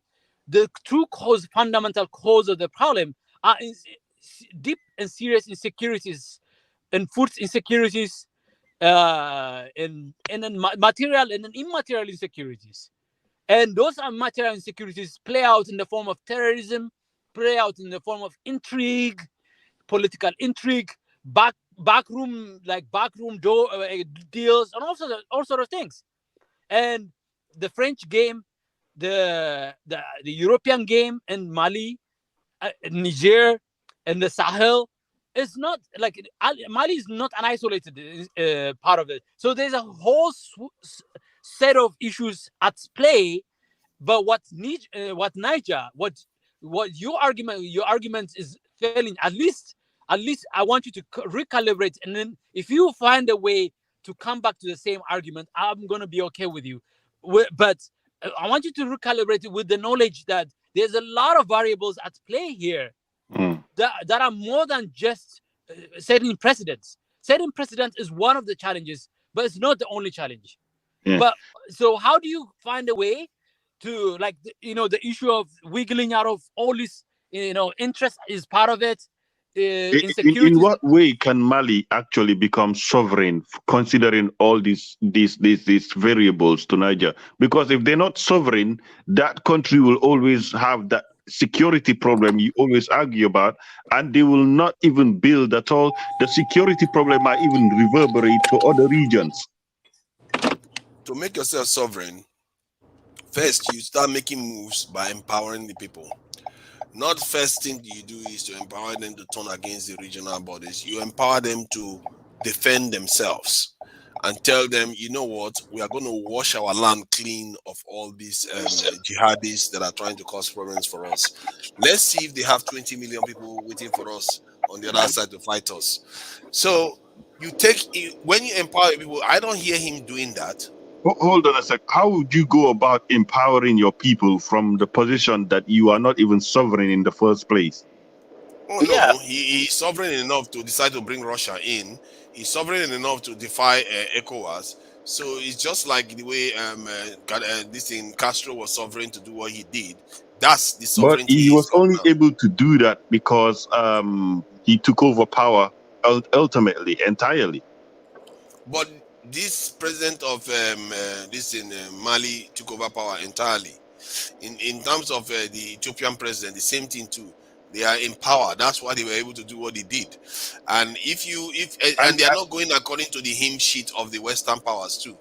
He's in the position to empower his people right now because he took over the power. If he wasn't in the position to do that before, then if the French had realized his machinations, and he was doing all that, they would have killed it before it even started. They knew what he was doing, and they couldn't stop him because he was crafty and got away with it. Point is that when you are in the position of authority, you have to take into account the decisions you are making, how well it's going to lead into. Because if he wanted to shift this stuff to 5 years that he wanted to do, he must have known the consequences. Okay, how do you know all this information about Mali? Are you in Mali? Are you in the government of Mali? Because it's a simple thing to deduce. When you come out in public to announce 5 years extra, everybody knows, you are supposed to know something is going to happen when you do that to the people you just told you're going to take a couple of months to carry out the election. And but Niger, it's a very, very, personally, I would never do that. I would never subject my people to that. No, but I would never Niger, that's only just one of the problems. Regime. No, but the problem is Niger. That's the only one of the many problems.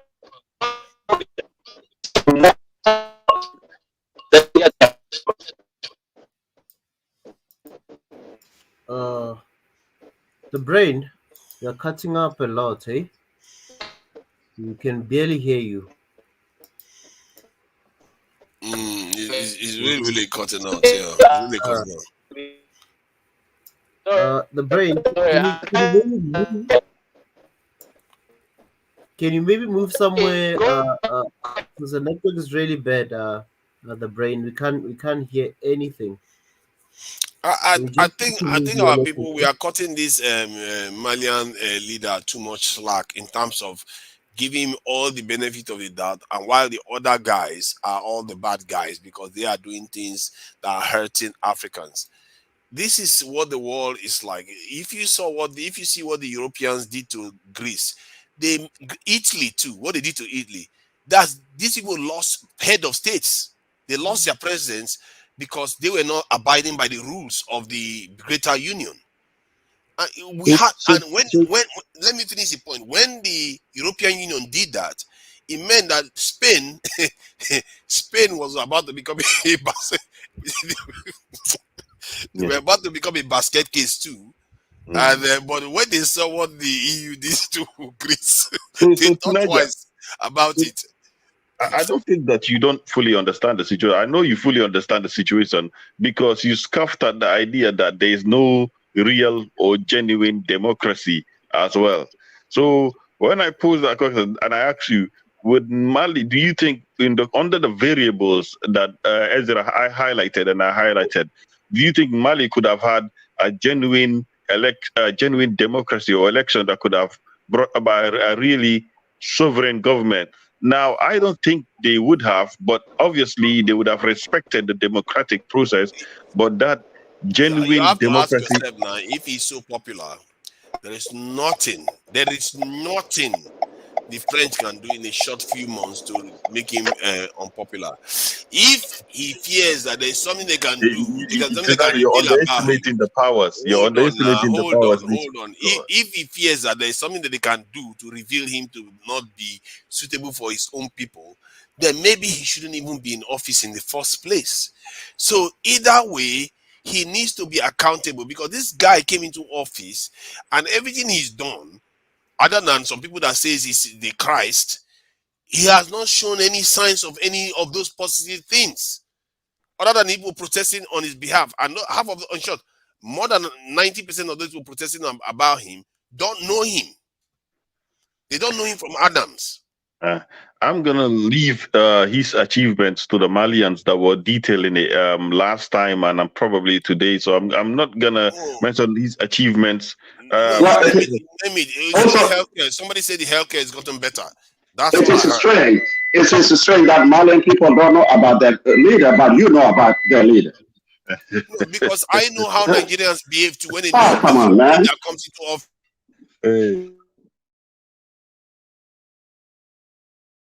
Guys, I'm not sure if Mendes is still here. He's been quiet. He's been also listening. The to and fro, and Mendes, yeah, he's still here. I think Mendes might have been sleeping, but I want to give Ezra for him to finish his thought because he was still busy. Ezra, the brain. Can you continue? Because you said something So, and so I was in the yeah, I was in the middle of a network problem. So can you hear me now? Can you guys hear me? We can hear you, but you're breaking up now. Can you hear me? Continue. Let's see. Yeah, yeah. It's just I'm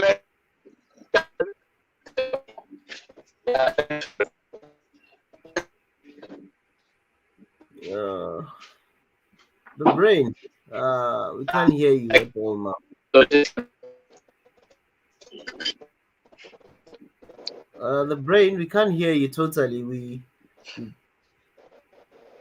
Mr. Ezra. Yes, yeah, we need to, if we always talk about, instead of supporting the Malian people that we're discussing, I'm sure we are pushing Mali away from the one Africa, the way that the things are, although it might be one person, but that one person could be I mean, could be a turning point for the Malian people because this has to, if we continue this way, we'd rather not bring up this topic. No, it's okay. It's okay. Angela, respond to that, Mr. Maimon. Brother Chu, Yes. I get you where you're going, and I know this topic is like a repetition of what happened on during the weekend, and but tonight I just gave you guys the time to talk. That's why I wasn't really interrupting anyone. I just wanted you guys to talk and express yourself. But if tonight tonight after His Excellency's maybe live show, we're gonna have maybe a different topic. If anyone brings the Mali, we'll just let it cool down a bit. But we still, I just wanted people to maybe express themselves more since we already had a brother here, Yusuf, tonight, sharing about the country, and we had some questions for him.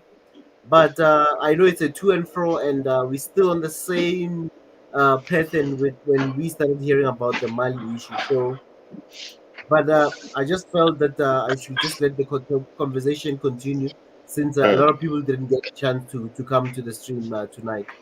Well, Yeah, I'm sure Malian people are listening somewhere, but when they hear this one, they don't want to come and get into a confrontation with their brother. No. But look. I mean, look. We have to debate issues with the freedom and the mobility as much as possible. Be able to, because Niger's concern is not a non-African concern. There are some people in Africa that view that share the views and the point of views of Niger, and many of them.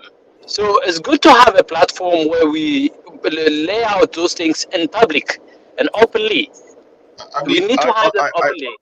I understand the idea of Tunisia as well, but it's just I'm willing to be just a little bit more, just be juxtaposed or make a U-turn in this case and see something for what it is. But he might disagree with me because he says you don't know what Tunisia.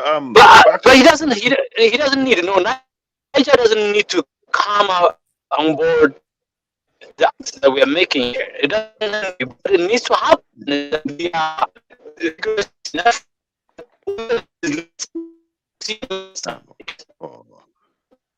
We can't decide. Okay, you know what? People are debating this issue is constant. So. I didn't catch all of that because your sound was. You're breaking up there, the brain. Can you just repeat that last sentence or last? What about now? What about Yeah, now? yeah. Yeah, that's better. Yeah. Yeah, continue. The comment and sometimes it gets so what to say is that like sometimes we have to be comfortable, not possible, comfortable.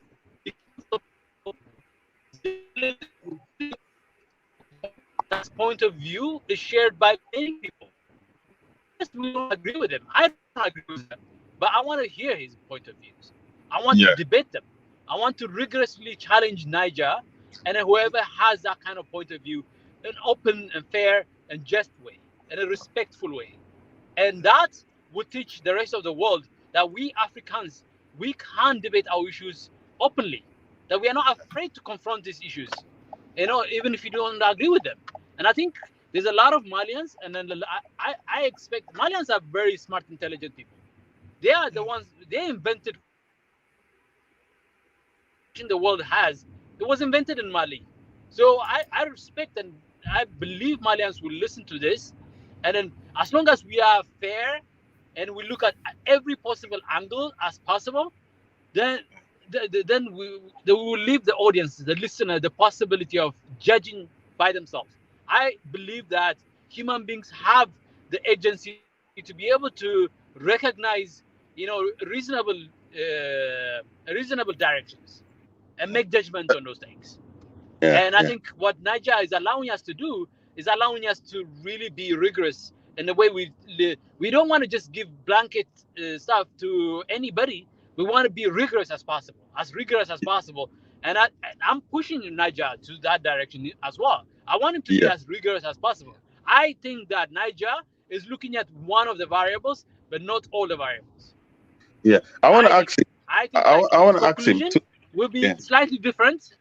Its conclusion will be slightly different if he looked at all the possible variables that we are laying down for him in front of him.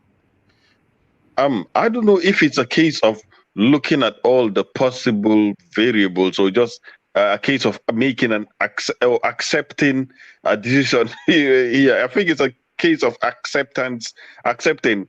But I want to ask Tunaja, we are aware that popularity alone is not enough, and it doesn't stop the French and these Western countries from destabilizing or removing a leader or just having your people behind you in a way. I mean, it's good, but we can see evidence of that with Thomas Sankara and even Patrice Lumumba to an extent. The military didn't love him. Some functions of the military, but the people loved him. And it didn't stop the French from killing him, just taking that opportunity, because as soon as they kill that guy is the head. Kill the head and everybody disperses. That is what they focus on.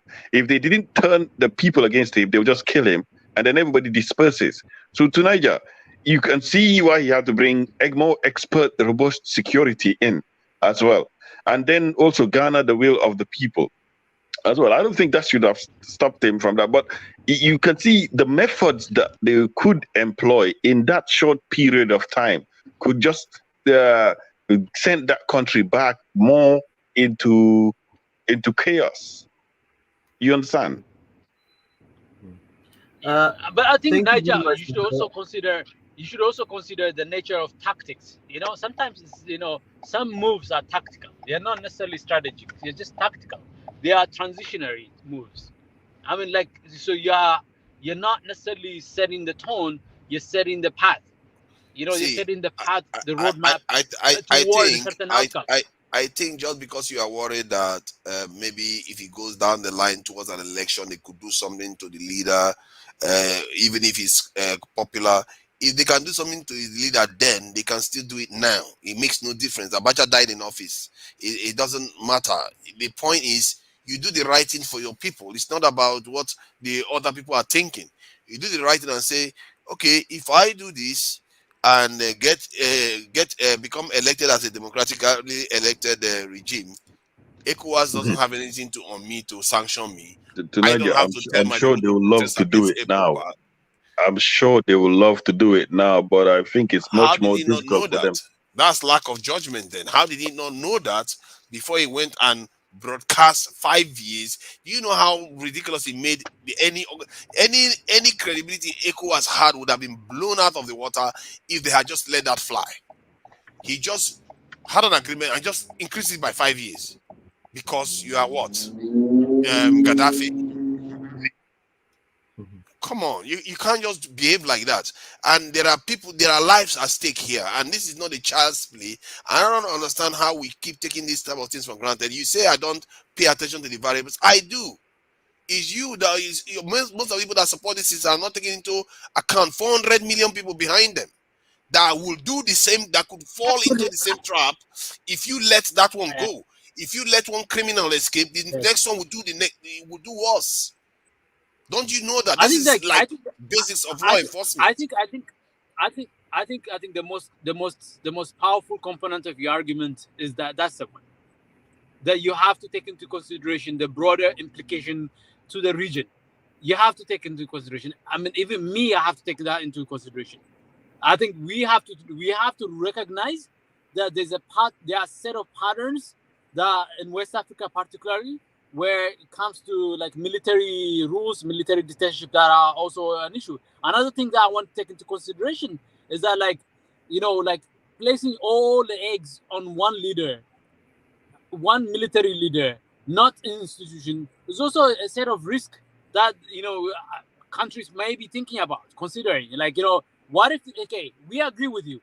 You seem to have a good grasp of the situation in Mali, and you seem to have the people backing you. but you seem to be the only one. You don't seem to have a broader set of organized efforts on the part of Mali to confront the challenges that you're facing. That is another part of the conversation, and that's also part of the thinking. But at the same time, what I'm saying, the point that a lot of us I'm trying to make for you, Niger, is that, like, how does ECOWAS initiative address the broader and the much deeper challenges Mali and the region faces with regard to security? How does it resolve that?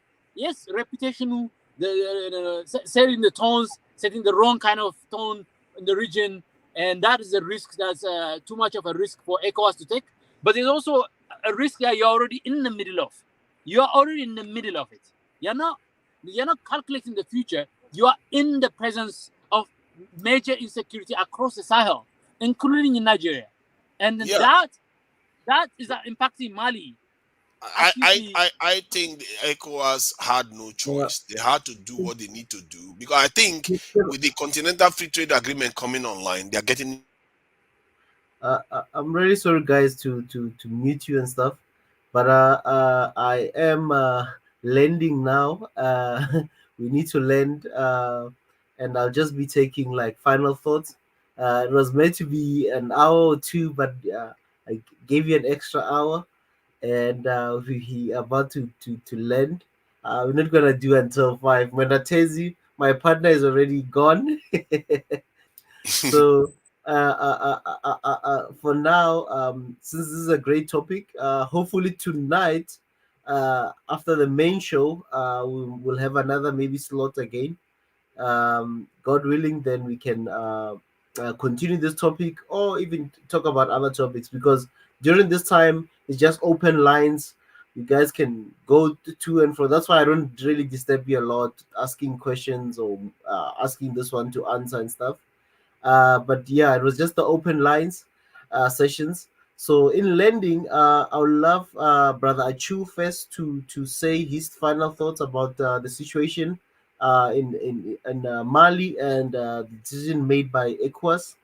Then Brother Madara, then to Niger, and then I'll land with the brain in closing. Brother Achu, your thoughts are 2 minutes, please. 2 minutes, guys. Thank you, Brother Israel. Malian now, it's true that the military took power as a result of the president wanting to extend his stay. But once they came in,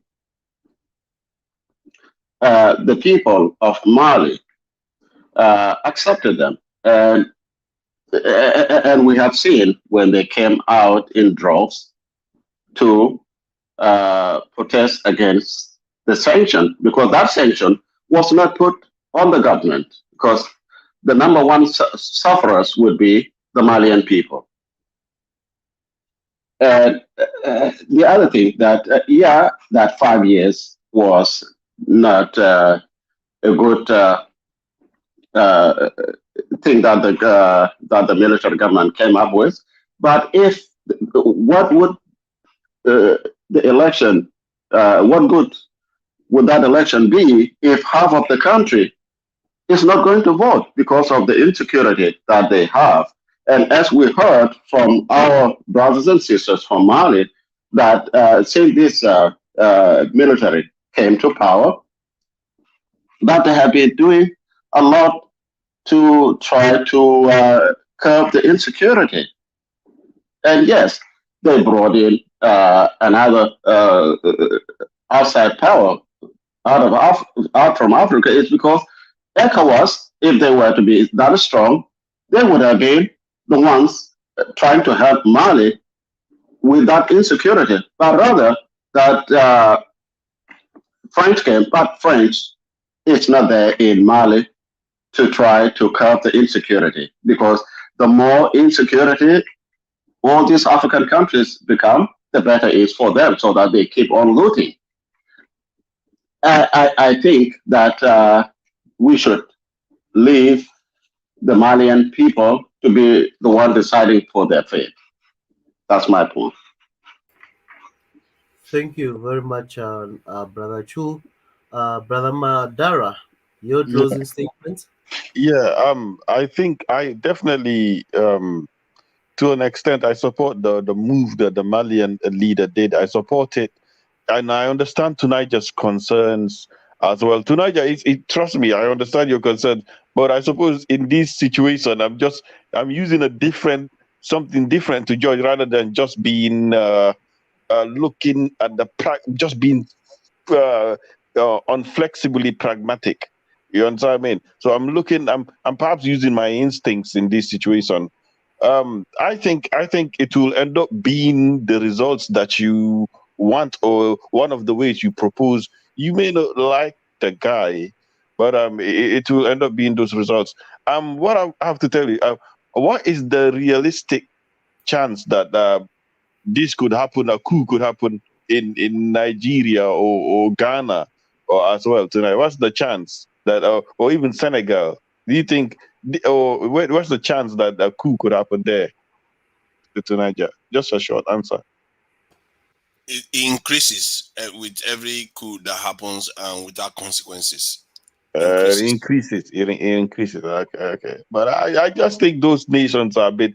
The nations are in different contexts. So of course I get it. I don't know. I think I agree with the Malian leader. I think if things had been left the way they are, the French definitely would have had their way. And if an election had to happen, I think they definitely would have killed him if he didn't get the Russians in as well. They would definitely have killed him if he didn't get it. It's not actually 1,000 Russians. It's 300, I think, to 400 Russians to train the Malians, just like they trained them in Central African Republic, to actually do battle. So he's gonna employ a lot more Malians after the Russians give them the expertise needed to battle as well. And then he's planning to change the constitution and then step back. Perhaps maybe work from the shadows, but he will definitely step back and let the democratic process go as well. But but you have to admit that the corruption in ECOWAS. I mean, I'm all up for making our organization stronger as well. But when they are partially or to a certain extent compromise, do you really want to make such a body really strong? You understand what I mean? But who knows? When an organization is a little bit corrupt, like, do you really want to give them that much power when they really that corrupt? You understand? So anyways, that's all I'm gonna say. But yeah. Thank you, Brother Madara. To Niger, your closing statement. Yeah, thanks. Yeah, I think what I'll say about this is very simple. If you are living in any neighborhood in your area, you know how the rules apply to you, just like it applies to your neighbors. You don't pretend as if your neighbors don't exist. And at the same time, the African and we talk about needing law and order, and we need peace, we need stability. But whenever the dirty work needs to be done, suddenly our people back off it. East Africa, I was surprised to hear recently they don't even have a East African force that can, intervene and solve problems. In Southern Africa, they don't have that. Not necessarily. It just recently they did it with Mozambique. But in West Africa, we had this over almost 4 decades ago. We created it 4 decades ago, and ECOWAS was able to intervene in a few countries in West Africa and resolve the issues and left. They were considered successful actions. So ECOWAS is not a dumb organization. The only one that's actually functional. And this Malian government is turning us against it when his own action is full of deception. His own actions is full of actions of somebody that doesn't regard the law. And somehow we are entrusting him with all that, giving him all the benefit of the doubt, and endangering the remaining 400 million people. I don't know what responsibility is if we can't know when to decide, make clean judgment, saying You save more for the greater good. You make decision based on the greater good, because we do that every time in our own neighborhood. How is it that complicated for us to understand this? You will not allow that next door neighbor to start a brothel next to your house, because it's going to affect your children. You're going to worry that your children are going to join them. How is it that we cannot understand what ECOWAS is doing?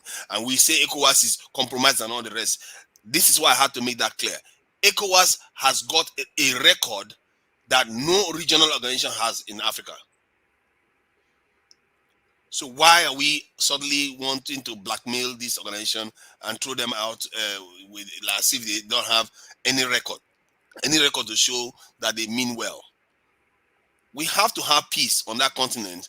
One way or the other, we have to learn how to follow rules. We Africans, we say we want rules. Whenever rules are applied, believe me, I see it in Nigeria a lot, we complain. Sometimes both sides can be correct. Let the Malian leader, if he's so convinced about his righteousness, let him carry on in that direction. But there's another 400 million for us to worry about. We don't want the African leader to go and start negotiating with another country with 50 million, 30 million people. For, let's say Nigeria, 200 million people. Who is going to even negotiate with the Nigerian dictator then? Good luck trying to negotiate with a Nigerian dictator that comes into office. Then that is going to hold, if that dictator remains in office, that's going to hold West Africa back for as long as that dictator is in office. All the major powers in the world don't have military leaders in office. They could, but they don't. For a reason. I don't need to say more about that. The point is, just think about your neighborhood, and there are rules, and nobody's above rules. Thank you. Thank you very much to Niger. I see Biggie, the voice has just joined us. When we were about to I don't know if I was going to say good morning or good evening. It's already morning this side, eh? Hey, Naja, you ever notice our brother, Pastor Israel, has been working out? He's been working out. It was the topic today, Hey, toward guys, the end, actually. It's summertime. It's time to do this. It's time to shed some weight. Had a lot of feasting in December time, so it's time to lose some weight. Start. Man, you see, when earlier I was gonna tell you that I'm all bundled up now, and I'm looking at you. I'm like going, damn, it's summertime over there. You got to send some of the summer here, early summer. But anyway, I was listening in between, and then dinner and stuff like that. The I call it the eco wax. So when you got too much build up of wax, you got to get rid of things. You know what I mean? But there's a certain thing that might be a good thing. Okay, that is the status of 15 states being together and working on a common ground. But there's a lot of things that we can take it positively of the unity. We got the West African 15 countries that are really into this together, but there is a lot more to work with. Again, it's to see how we can use that unity that comes for the African unity. But unfortunately, it's been really to the benefit of the French government and whoever was backing them up. So again, we can use some of it, some of the stuff that unify the 15 nations, but at the same time, we're going to have to filter out what we don't need. First of all, we got to secure our sovereignty of each nation. That when that nation said out, you should be out.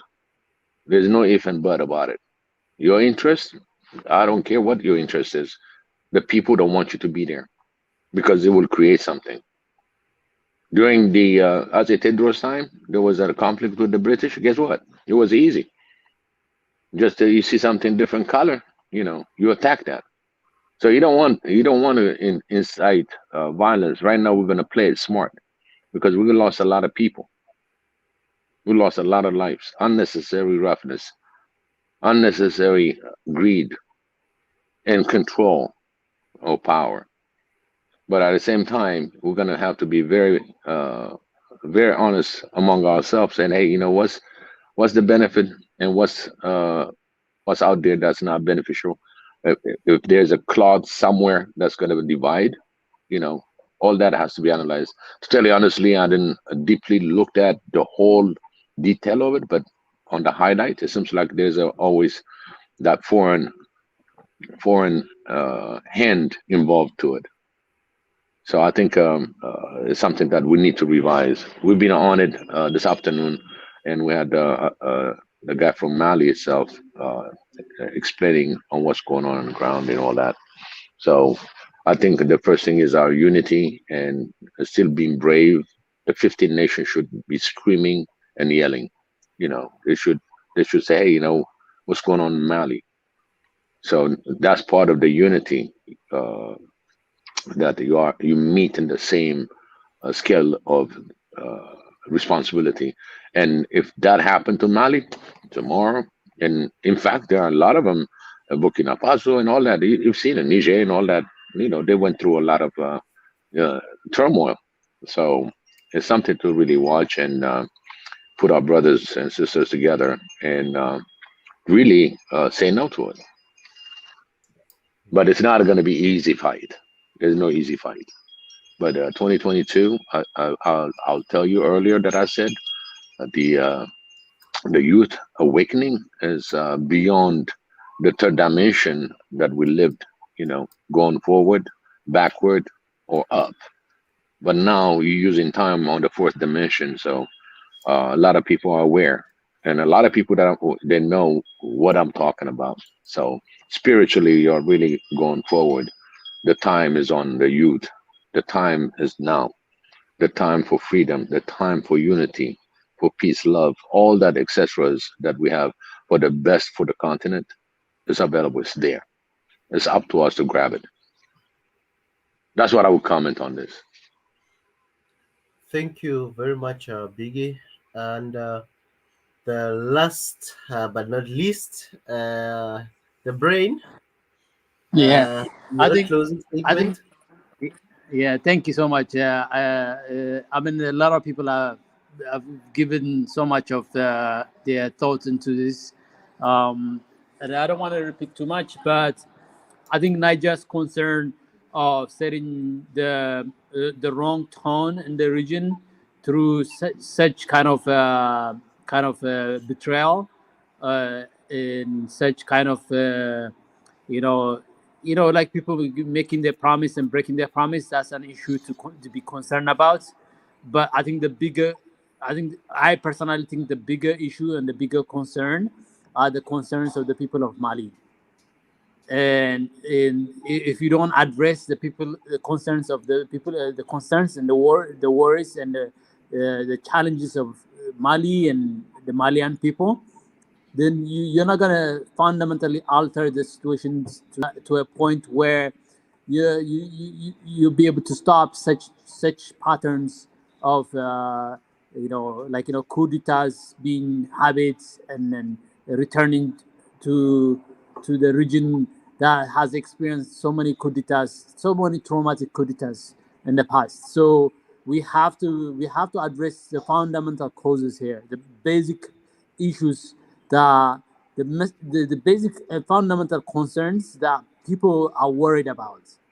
And then if you address those things, then there will be no excuse for anybody to claim that they are saviors that come into to save something that is like, essentially we are closing the doors for strong men who think that they could just swoop in and then do whatever they wish. So we have to. My last point is really focusing on the issue of Mali and the issue of the issues Malians are worried about, and those issues, those concerns are serious. And then how serious are they? People are dying. People are suffering. People are struggling to survive. And I think that needs to be where ECOWAS need to focus its energy on. Really, how do we extricate Mali from the kind of extremism that is keeping it in the state of hostage? and that is where the problem is. That's where the effort and the energy should be focused on, and then at the same time, address all these other concerns as well. Be able to chew, like Tunaja has said this before. Be able to chew and walk, chew gum and walk. So be able to do multiple things at the same time. I think the ECOWAS group is very capable and has done, like Naja pointed out, has done many interventions in the past that have worked actually, that have succeeded actually in preventing or even in reversing such trends. So it's an opportunity for ECOWAS to step up its game and really understand what's going on in Mali and figure out a way to help Mali come out of that problem. Thank you very much, the brain. Thank you again, family, for joining us tonight, this morning, as we had another session. It's like a continuation of the topic we had earlier, the Mali conversation with Brother Yusuf. And tonight it was open lines. Join us again whenever we get this opportunity. Join us and come and have more time where you won't get a lot of maybe cut off. As you saw, guys, I wasn't in your faces and interrupting you. I just let you flow. And come and join us again. Hopefully this weekend we'll have another session, and you can come. It'll be open lines. Let's talk about anything. Yeah, maybe we'll have a longer session as well. And yeah, come prepared. Come with your coffee. Come with your water. Yeah, come with any type of refreshments, and let's talk. You notice why I stayed here today? You notice why I stayed here today? Because I remember once he told me you were closing, and 4 hours later I came and you were still around. I saw you asking me last night. You're like, oh, like, are you still there? I thought you said you were closing 3 hours ago. You were around for hours on end. Now I'm gonna wait until you click that close button. I think Tanaja, when on the earlier conversation, I didn't see you and Mundatezi. I'm like, what happened to these guys, right? I see. He went on the second session. Oh my God, that's all good. That's all good. It's good to see. And Israel, I really appreciate that, and I'm pretty sure the brain also being there on the first one, and we really appreciate that the tenacity and keep on going. It takes a lot out of a person. And yesterday, 9 hours, that's the record. And I heard that was you, Aja, and started a different topic. It had nothing to do with me. I wasn't there. He was the one that did it when I wasn't there. And I was like, what is going on? I thought you said you had closed. He was going on and on and on and on. I'll go and come back. They are still on. For me, I thought, to tell you honestly, when I saw this morning, I said, maybe they forgot to close the session. You know what I'm saying? let me tell you something. Let me tell you something. I went fast forward to the. Damn, they've been there the whole 9 hours. Their last conversations, at the tail end of the conversation, was still a serious conversation. They didn't look like they lost any sleep at all. Like they were. My God. I remember the last thing I heard was a debate about language and Mondatezi, and then there was this girl from South Africa, and Israel was explaining about how South Africa navigated the language issue. I'm like, these guys, they're not just only were doing this 9-hour marathon. They are doing real stuff, like real serious, interrogative stuff. I'm like, what? Man, that's what I said.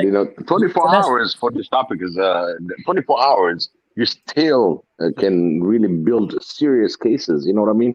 It's just you don't last 24 hours. But another thing though, like I have to admire to Niger. Admiration to Niger. Look, like there's so many people, one after the other. It was Abdul, it was Rij, It was what? I'm sure it was Mondotesi. I didn't hear the Mondotesi part. Yep. Like it was one after the other, one after the other. He's not budging an inch at all. not an inch. Not an inch. I mean, that is conviction right there. Because I feel strongly about it, because it's very important we tie, whenever we say we want something, when we see this stuff, we should recognize it. Sometimes it's not pretty. Yeah. Yep. Like Yeah. I was gonna say this earlier, but when the Ethiopian Prime Minister said that they've managed to stop the plot to prevent Ethiopia from hosting the African Union, and it was a lot of diplomatic work that the Ethiopian government did, and I imagine the conversation that was taking place behind the scene. And then it was to the point that Niger said, there's a lot of things that are happening behind the scene that we don't hear about. And then he said something like, you talk to somebody who told you, sometimes we don't talk about it because somebody else is hearing those things. That kind of things, it really confirms something that I've always suspected, that this in recent decades, probably the past 10 years, there's a different approach African countries are using, African leaders are using, but we're not recognizing that. We're not really, send a message, like tell to Niger we love him. Definitely, Niger. I personally appreciate you. I don't agree with you on this point. Totally, I'm on the other side of the point, but I have total respect for you for this, because and it's not just the content of the substance that you talk about. Is the conviction with which you came with. And I think and the element of what's going on behind the scene in Africa that we don't recognize, that we don't recognize, that is very important. Like, Ethiopia was able to overcome the challenge that it faced, not just because it galvanized and mobilized these people, but there was a lot of African leaderships that are behind the scenes supporting Ethiopia. And that's unprecedented. That is unprecedented. And that helped Ethiopia really find, because the Western powers couldn't really what's going on here? What's going on here? Like the leader of America travels across Africa. By the time he got to Senegal, he started talking about, Africa is no longer a geopolitical playground. It's a geopolitical actor. Yeah. So that, I know it's a rhetoric. I don't want to believe it because it's just a rhetoric, but it says something. Like, he goes to Kenya, hoping to get Kenya to admonish its neighbor, but in return, what he got is Kenyans say, no, Ethiopians are wise people. They know how to figure this out. We just need to help them. That itself it's not a small thing. A lot of people will minimize these things, but it's a lot. You can imagine the backroom discussion that took place, and then that got Kenya to say, you know what? I get you. I hear you, America. You have pools and blah, blah, blah. But there's a bigger play here.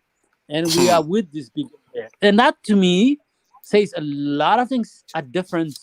And then to me, and that's why I want Malians to feel like we're supporting them. At the same time, addressing the concerns that Niger and many West African leaders are also thinking about. You see, it was foolhardy for the U.S. Ambassador to expect the Kenyan president to say something against Ethiopian president, because if you notice, African leaders, they don't say bad things about each other, and I think our people, we just assume that it was because they were all bad, so they're all backing each other up from behind the scenes. But I think it's because of that defense pact they have, because that defense pact indicates that they should not meddle into internal affairs of the nations. They should not start talking about other countries' internal affairs. So that's partly why that's significant. It's very, very big now, because I've seen a Ghanaian president once when a Nigerian person asked him, given how well you are performing, maybe you should come and become a president for Nigeria. You need to see the horror in his face when the guy said that. What did you just say? It's like, don't even say anything close to that, because it's like maybe he feared that he could breach that rule. And because Africans are paranoid and they are a poor country. Many African countries are poor. They have so many security problems. Can you imagine if the leaders start insulting each other? It's not going to take long. It's going to be so easy to get into wars, and they manage to For maintain example, discipline. for example, the Rwandan leader and the Ugandan leader, they are not almost speaking terms. They don't like each other very much, but you don't hear it. You have Yeah, to they don't read say the it publicly. subtext to get it. Mm. Yeah, you have to see the subtext to be able to get it. Why To get the tension. Why the UK Prime Minister will be talking about the French eating frogs and all the rest of it? Yeah, exactly. so he badmouth the French anyhow they like, and they badmouth each other all the time. I mean that is sometimes used as a cover by some bad actors, bad leaders. But I think that's a cost that we have to we have to bear to move in the direction that we want to move. And I think that's what it is. Like, I mean, when you so the African leaders, keeping silent when another African leader is doing something bad, it's sometimes it becomes a cover. Anyways, we are starting another topic, and Ezra needs to go, and I'm sure he can hold on. But he's summertime, so he can hold on for long. But I think he's doing good.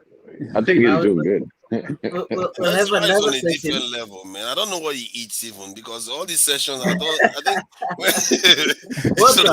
he hasn't got to a meal. More water. I'm telling you, man, he's on a different level right now.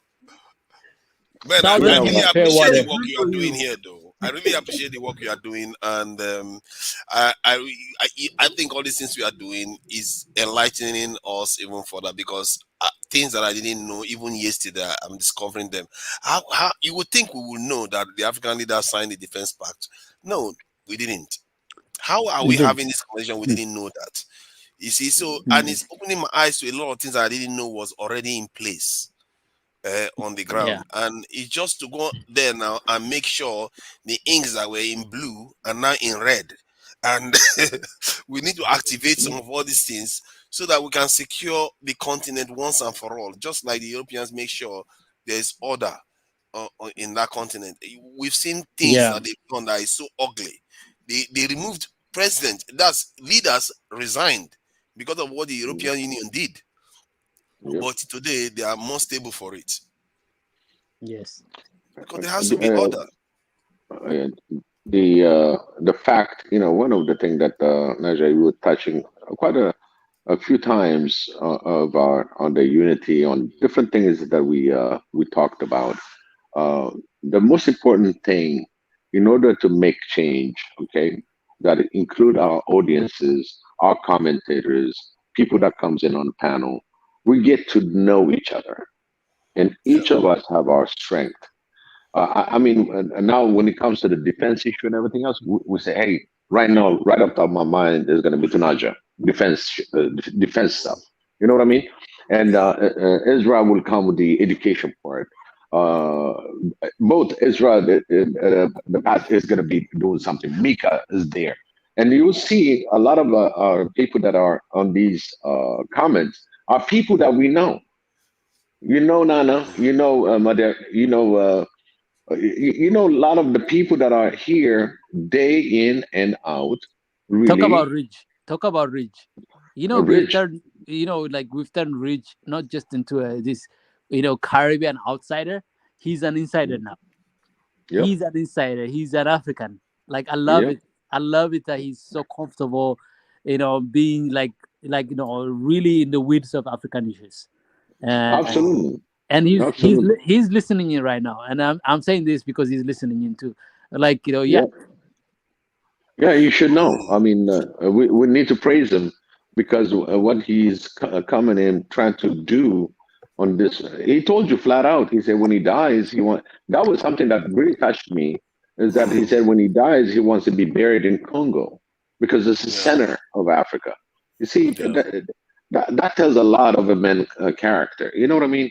And he proved it, by delivering. He delivers. He's efficient.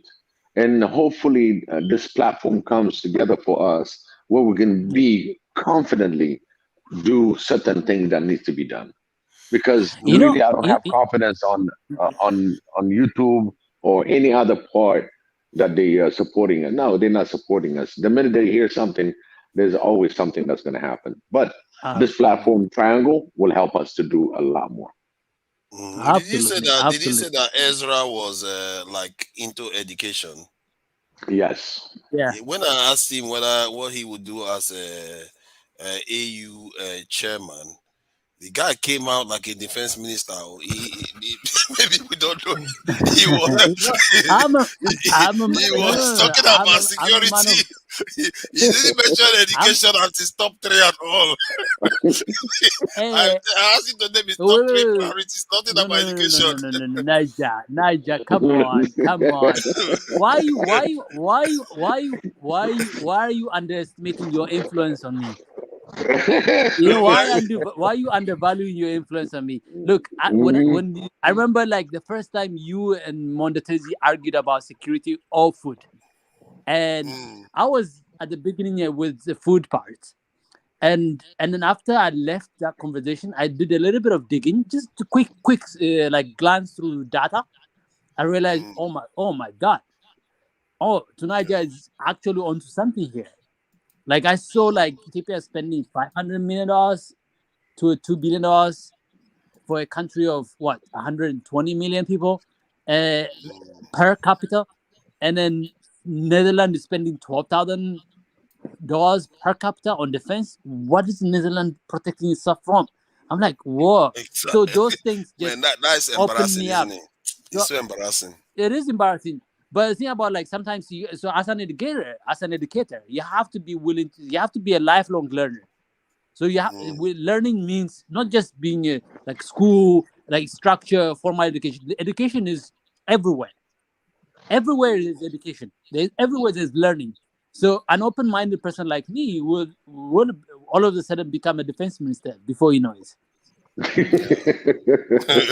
Yes, that's what we need now. We need security-minded people, because at the top of everything, I was surprised when I was studying, and when they were bringing the topic about they wanted to discuss security. I was surprised to see so many things that you will not associate with security at all as part of security. So all these things are all security, and in people's mind, you have to see almost everything you do as part of securing your home. And when you do that, you find that you start, making the right choices, because you are aware now that how does this affect my survival?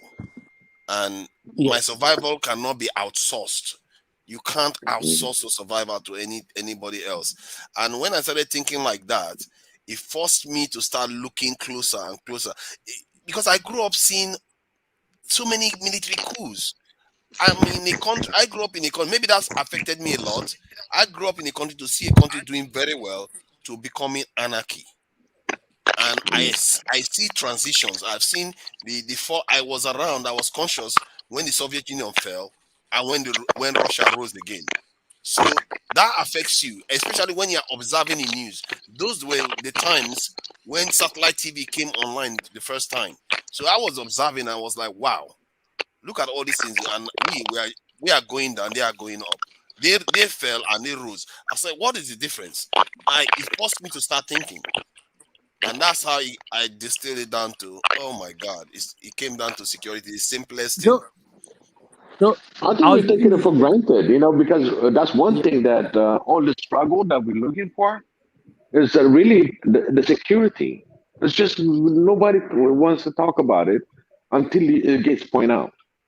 It's like an imaginary, line for a lot of people, but the main thing is securing the citizen, the security of the citizen, and they focus only on let's say on the terrorists, on the this and that, but the bottom line is they're fighting them in order to have security, right?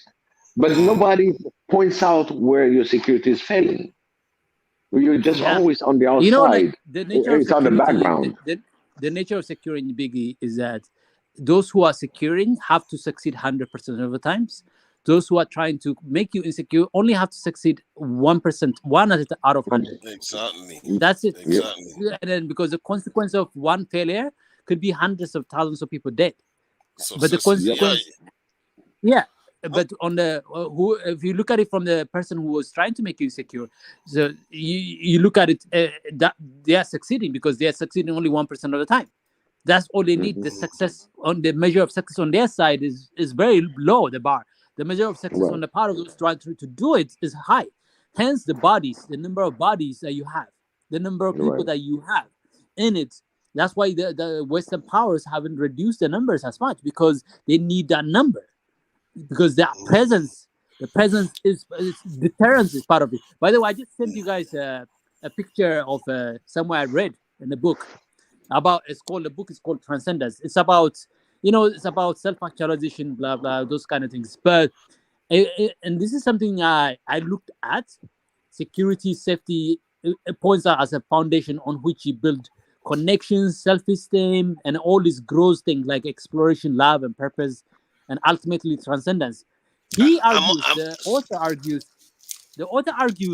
that security and safety, but it doesn't talk about it from like the way Naja and I are, and Biggie and Ezra are talking about it.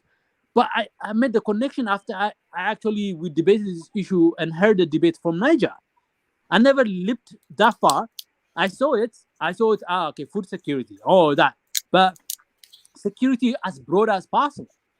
That to me is like you cannot build that kind of like people who are interested in learning. People are interested in exploring and being expressed as liberated human beings without providing the basic securities. And I think what Mali is experiencing is that as well.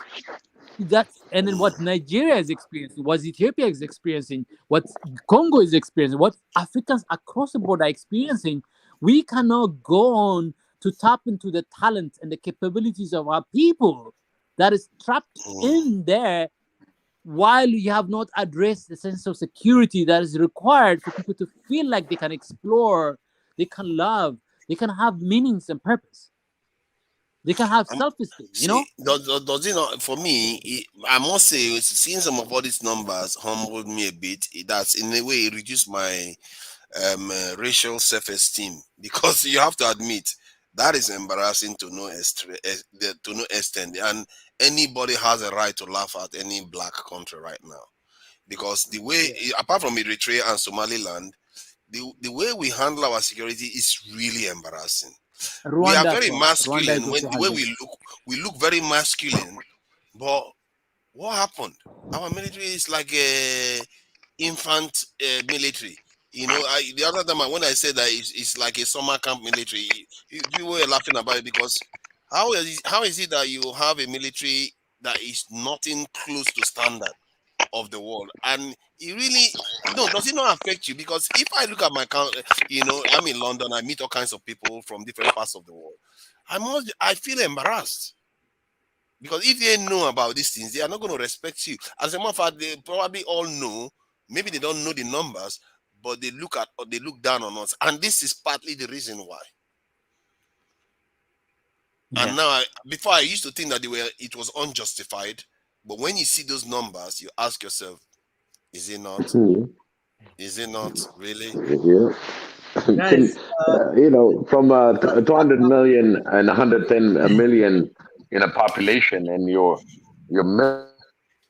Biggie, I'm really sorry. For tonight, I have to leave it here. I really have to go now, and take some Good night. have some rest, and then we'll be here again later on today. I think for you guys who are still outside the country, tomorrow. So let's meet again tomorrow in the afternoon and in the evening, and let's continue these conversations, and we'll take it from there. So there's so much to talk about. A time is coming, guys. Prepare yourself. When I say shalom, and I know Ezra will take over, the brain will take over. When the brain says shalom, Two Niger will take over, just like that. Different countries, different time zones. Because currently the stream favors someone who's in America. because they're like 7-8 hours behind us. While here in Central and East Africa, it's already 5 a.m., 4 p.m., 4 a.m. Wow. Where I am right now. So, and I know to Nigeria, it's like just 2 About p.m. 2. 2 a.m. Yeah, Sorry. 2 a.m. 2 a.m. in the morning. So, yeah, I favor someone who's in America. So a time is coming when, we will round this off when somebody says shalom, another one takes over. It's morning, it's good afternoon, Yes. just like that. We just keep on rotating, Sounds good. But Sounds good. You could say we'll do a you special. don't have to say good afternoon, good evening, good morning.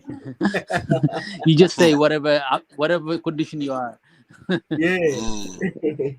But I think somewhere this year, in this 100 days for this year, we'll obviously, once we have our meeting, we'll discuss something where we should do something for a 24-hour stream. Absolutely. Yeah. It can be done. In this 100 days, we need to do one at least even if we do one. Let's break YouTube servers by recording so much. Get us into trouble. I think they'll be curious to know what we discuss about. Yeah, like what is going on? 24 hours. I like There's a Anyway, revolution happening here. we They'll charge you start for wondering. storage. Mhm. Yeah, No, guys. guys. Ezra, good job. Yep. Good job. Really Man, appreciate good you. job, man. Okay. It's not easy, man. I really applaud the work you are doing. So thank you for having me, and I'm always glad to engage with these conversations. It's been quite rich, and same for Biggie. Thank you for organizing all this. So it's all good. Thank you. thank you so much. Appreciate that, everybody. You're welcome. And for the first time, I'm going to say good morning to Ezra. For the first time. Usually I say good night. Usually I say good night. Good night. All right. It was this morning. Night to you Good guys. morning Okay. for him. Bye, guys. Thank you. Bye. Shalom, Bye. right? Shalom. Bye.